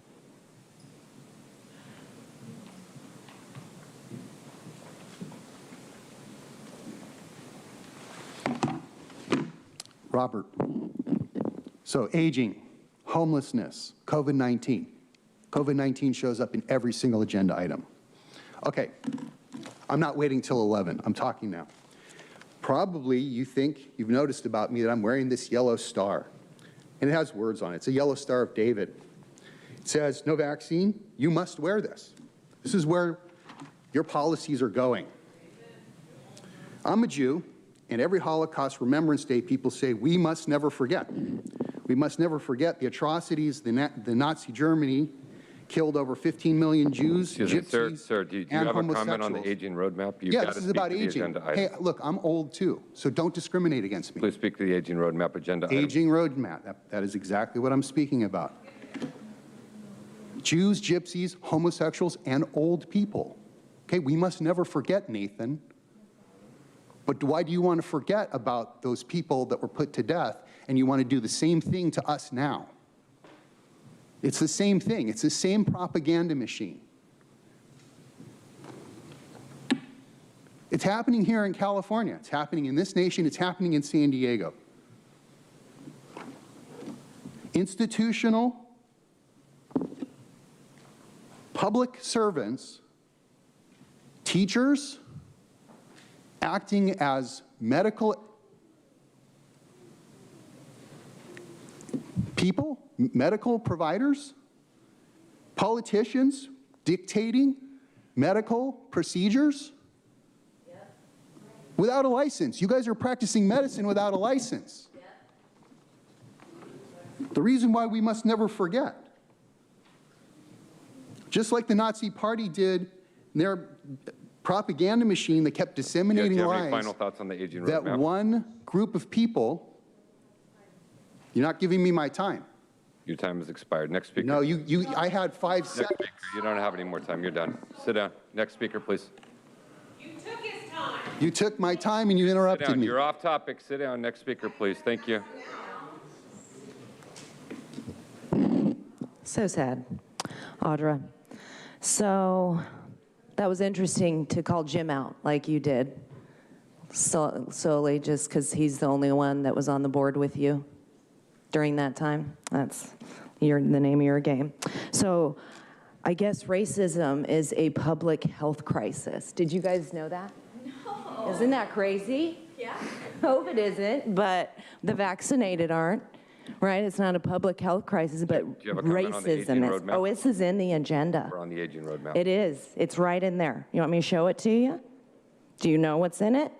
Because you're talking about equity for people who are seeking equity. Well, what are we seeking? Equity. Holy crap. But can you believe it? But it's only for the LGBTQ2IA that you changed back to LGBTQ. Is there a reason you took all those 3 things out? They're not seeking equity anymore? Okay. Yeah, so I mean, it's pretty disgusting what you're doing. I mean, you're saying that you helped under 200 people with $4.8 million. Doesn't seem like you guys do a whole lot of helping of a lot of people, but you just create more programs to get more money to then, you know, do whatever you want with using COVID, using that excuse. Like that gentleman said, COVID's in almost every item, or you're funding for it, ARPA. That's why I'm worried about you, Helen, because you do all this money spending. And I mean, don't you have a problem with that? It doesn't bother you to take these funds when we're not even in a state of emergency and spend them on whatever you guys got to do, because you got to spend it in a certain amount of time. So you got to make sure that you find all these different programs to put it in. All while playing the race game? Thank you. I mean, when all of us are trying to have Yeah, equity. your time has expired. Next speaker, Thank please. you. We'll now hear from those that requested to speak by phone. We'll be calling speakers by the last 4 digits of their phone number. You'll hear notification that your call has been unmuted. You'll then need to press *6 to unmute your line. We'll ask you to please state your name for the audio record, and I'll remind the callers that they should mute their TV or live video stream before they begin speaking. And if you could please identify the callers. Our first caller is 2442. 2442. Please press *6 to unmute.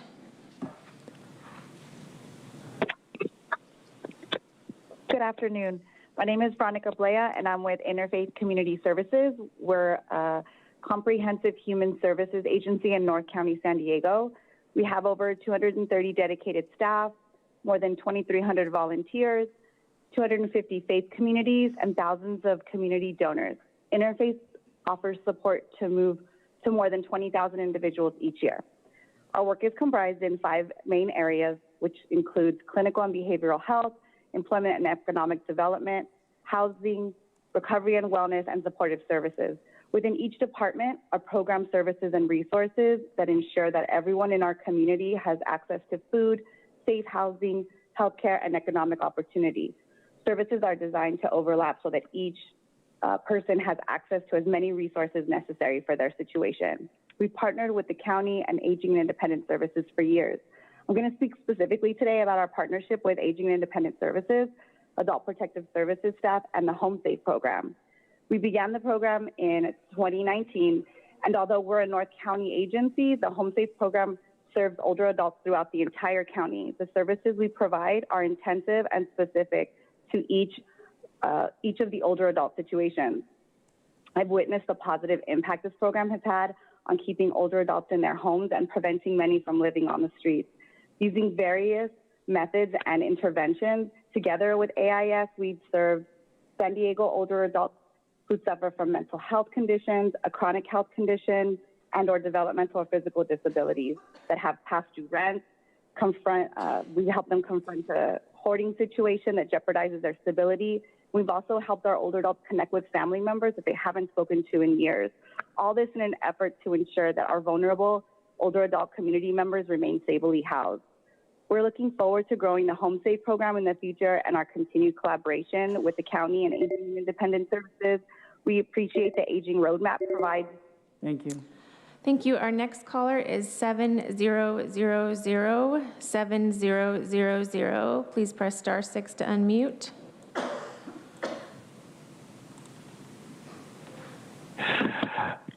Good afternoon, supervisors. My name is John Brady.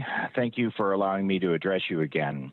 I serve on the Senior Advisory Committee at the COC. If you have not, I recommend that you read the Serving Seniors report recently released by Mr. Downey's organization. As rental rates have increased, more and more seniors are ending up on our streets because they simply cannot afford rent and to eat. The most heartbreaking cases I work with are seniors living on our streets. Every time I work with a senior, all I can think of is my grandmother, grandfather, my mother, and my father. Most recently, I worked with a veteran amputee in a wheelchair. There is nothing more egregious to me than to think of them living on the street. We can and must do more. I encourage you to create a specialty shelter for our seniors and to require geriatric care certifications within our shelters. At the same time, I want to address some of the comments I've heard in relation to our best practices approach to homelessness. If it was your relative living on the streets, would you be judging them or demanding services? Would you want them in jail or in treatment or housing? Far too long, we have utilized enforcement and coercion as the only tool in our toolkit. That approach has led to our current situation in regards to homelessness. At least we believe. For the first time, we are trying something different, and the fruits or failures of that approach will take time to evaluate. Let us hope we are headed in the right direction. Lived experience advisors know that housing is the solution to homelessness. Since the 70s, the United States reduced the number of affordable housing units by over 750,000 units. At the same time, homelessness has exploded to over 500,000 people on our streets, according to the latest point-in-time count. I want to thank you for doing everything that you are and taking a leadership role at the county level in addressing. Thank you. Our next caller is 7451. 7451, please press *6 to unmute. Good afternoon, Chair Fletcher and board members. I'm Bob Pratt, a volunteer on the ARP California Executive Council, and I served as a volunteer community co-lead on the county Age Well Housing team. ARP is proud of its association with Aging and Independent Services, Age Well San Diego, the roadmap and progress towards a more livable county. San Diego County led the regional age-friendly movement from its inception. They were a first jurisdiction in SoCal to recognize the value of purposeful age-friendly planning. They supported the 5 other county age-friendly jurisdictions that have since developed their own plans, and they were first at the table at the state of California, build its own master plan for aging. Our volunteer members were able to participate in many of the Age Well domain teams, and they found all of them purposeful and goal-driven. In my own experience on the housing team, I was pleased that County Planning and Development worked with our team and welcome our views on our major zoning ordinance update that was more supportive of mixed-use housing, zoning nearer to services. And our Homeless Code team helped develop language approved by you on the consolidated plan, which addressed unique housing needs of older adults. Our Affordable Housing Goals team worked with experts to reframe affordable housing messages in terms of fairness and benefit to community stability, not poverty. And when new ADU opportunities suddenly put homeowners in the role of novice land developers, our housing and community team partnered with multiple county offices to address the increasing demand for homeowner information. Age-friendly planning harmonizes many ongoing county initiatives, including climate action, equity, and live well. Similar to climate action planning, it seeks to look ahead and engage citizens, organizations, and government to confront challenges and seize opportunities presented by change. The work toward well-designed age-friendly communities reported today fosters economic growth and makes for welcoming communities and happier, healthy residents of all ages. Thanks to HHSA, AISAU for your great and continued commitment to this process. It reflects the county's enthusiasm for the future. And thanks for taking our comment. Thank you. Our next caller is 2914. 2914, please press *6 to unmute. Good afternoon, Chair Fletcher and members of the board. My name is Dana Tupple, and I'm the Chief Operating Officer at Jewish Family Service of San Diego. JFS provides a comprehensive range of services for older adults, including programs for transportation, meals, and support for people living with Alzheimer's. We have partnered with the county and Aging and Independent Services for more than a decade. During the pandemic, both of our agencies were part of the Emergency Operations Center's Food Security Task Force, and we commend how quickly the county moved to address the increased need for food, especially among our seniors. We were able to bring on new clients that found themselves needing to stay safe at home and suddenly without the means to obtain meals. Our staff at JFS have participated on several of the committees that moved the aging roadmap forward, including the Caregiver Coalition and a dementia-friendly team. These groups have created best practice tools for social workers who are working with families that are caring for loved ones with Alzheimer's. JFS greatly appreciates how the Aging Roadmap provides a common framework for partner agencies to work together. The roadmap points the way towards a vision of a community in which older adults live safely in their homes for as long as possible. I'd also like to add that in my separate role as a member of the California Commission on Aging, I'm encouraged to see the synergy between the county's Aging Roadmap and the state's Master Plan for Aging. Working together, San Diego County serves as a model for the state as we build a California for all ages by 2030. Congratulations on this great work and our tremendous appreciation to the board, Nick Machione and Kim Gallo, to you and your team for your phenomenal work on the Aging Roadmap, for your leadership, ongoing leadership on this important issue, especially at this important moment in time. Thank you. Chair Fletcher, that concludes public comment on this item. Thank you. We'll go to Supervisor Desmond. Thank you, Mr. Chair. As a senior, I want to thank staff for your presentation and your work, and I was able to pay attention the whole time. In 2025, there's going to be over 1 million senior citizens in San Diego County. That's almost a third of the population are going to be senior citizens in the next few years. Today's median price for a one-bedroom residence in San Diego County is about $1,750 a month. The average monthly Social Security benefit paid to retirees is $1,360 a month, which means if a senior is relying on Social Security alone, it's not enough to pay for their monthly housing expenses. The calculated income required for a single San Diego senior to pay for rent and housing, health care, transportation is roughly about $2,000 a month. So it's no surprise, based on these numbers, that that 2 out of 5 San Diego seniors are at risk of being homeless. And unfortunately, seniors account for 30% of San Diego's homeless population now. The need for housing intervention is significant. And when seniors, they try to rent a market rate, non-affordable, apartment, they're required not only to have their rent not exceed 30% of their income, which would mean they'd have to rent an apartment at $1,750 a month. They'd need over $5,300 in monthly income, far short from Social Security. So many of the seniors have worked all their lives and they've contributed to making San Diego County a great region. And now some of them can no longer afford to even live here. So more affordable senior housing is needed, or we'll be facing the explosion of homeless seniors as well. I'm firmly committed to getting more senior housing units built in our region, particularly North County. And as a board, I think we can all work together to increase this significant need. Thank you. Vice Chair Vargas. I'll make a motion to support. All right. Vice Chair Vargas.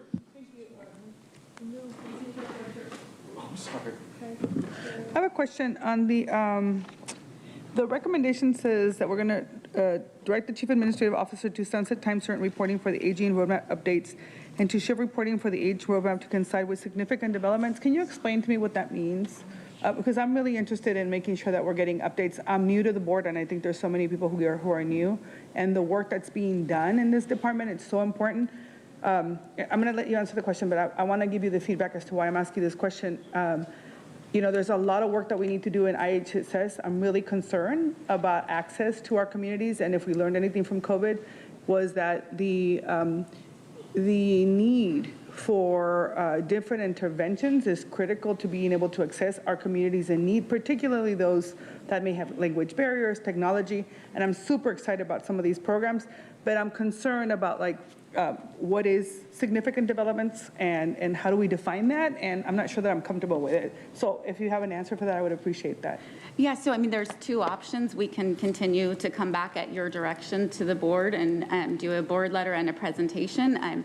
In other times, we have done a memo when there was updates that maybe would be relevant enough that were county-wide, and so I think that would be more at your direction, what you're comfortable with. So we can continue with an annual presentation to the board. We can do a memo. It's up to you. No, I appreciate that. So, if I look at the numbers, for instance, in South Bay, right, there's 89,000 seniors over the age of 65 living in District 1. That's about 15%, almost 15% of my population. There's a lot of work that needs to be done. There's programs that were very, like the Grandparent Connection, that was fantastic. But there's a lot of programs that are working in isolation that I think that there's a lot of work. And I think the framework from this board is very different from previous boards.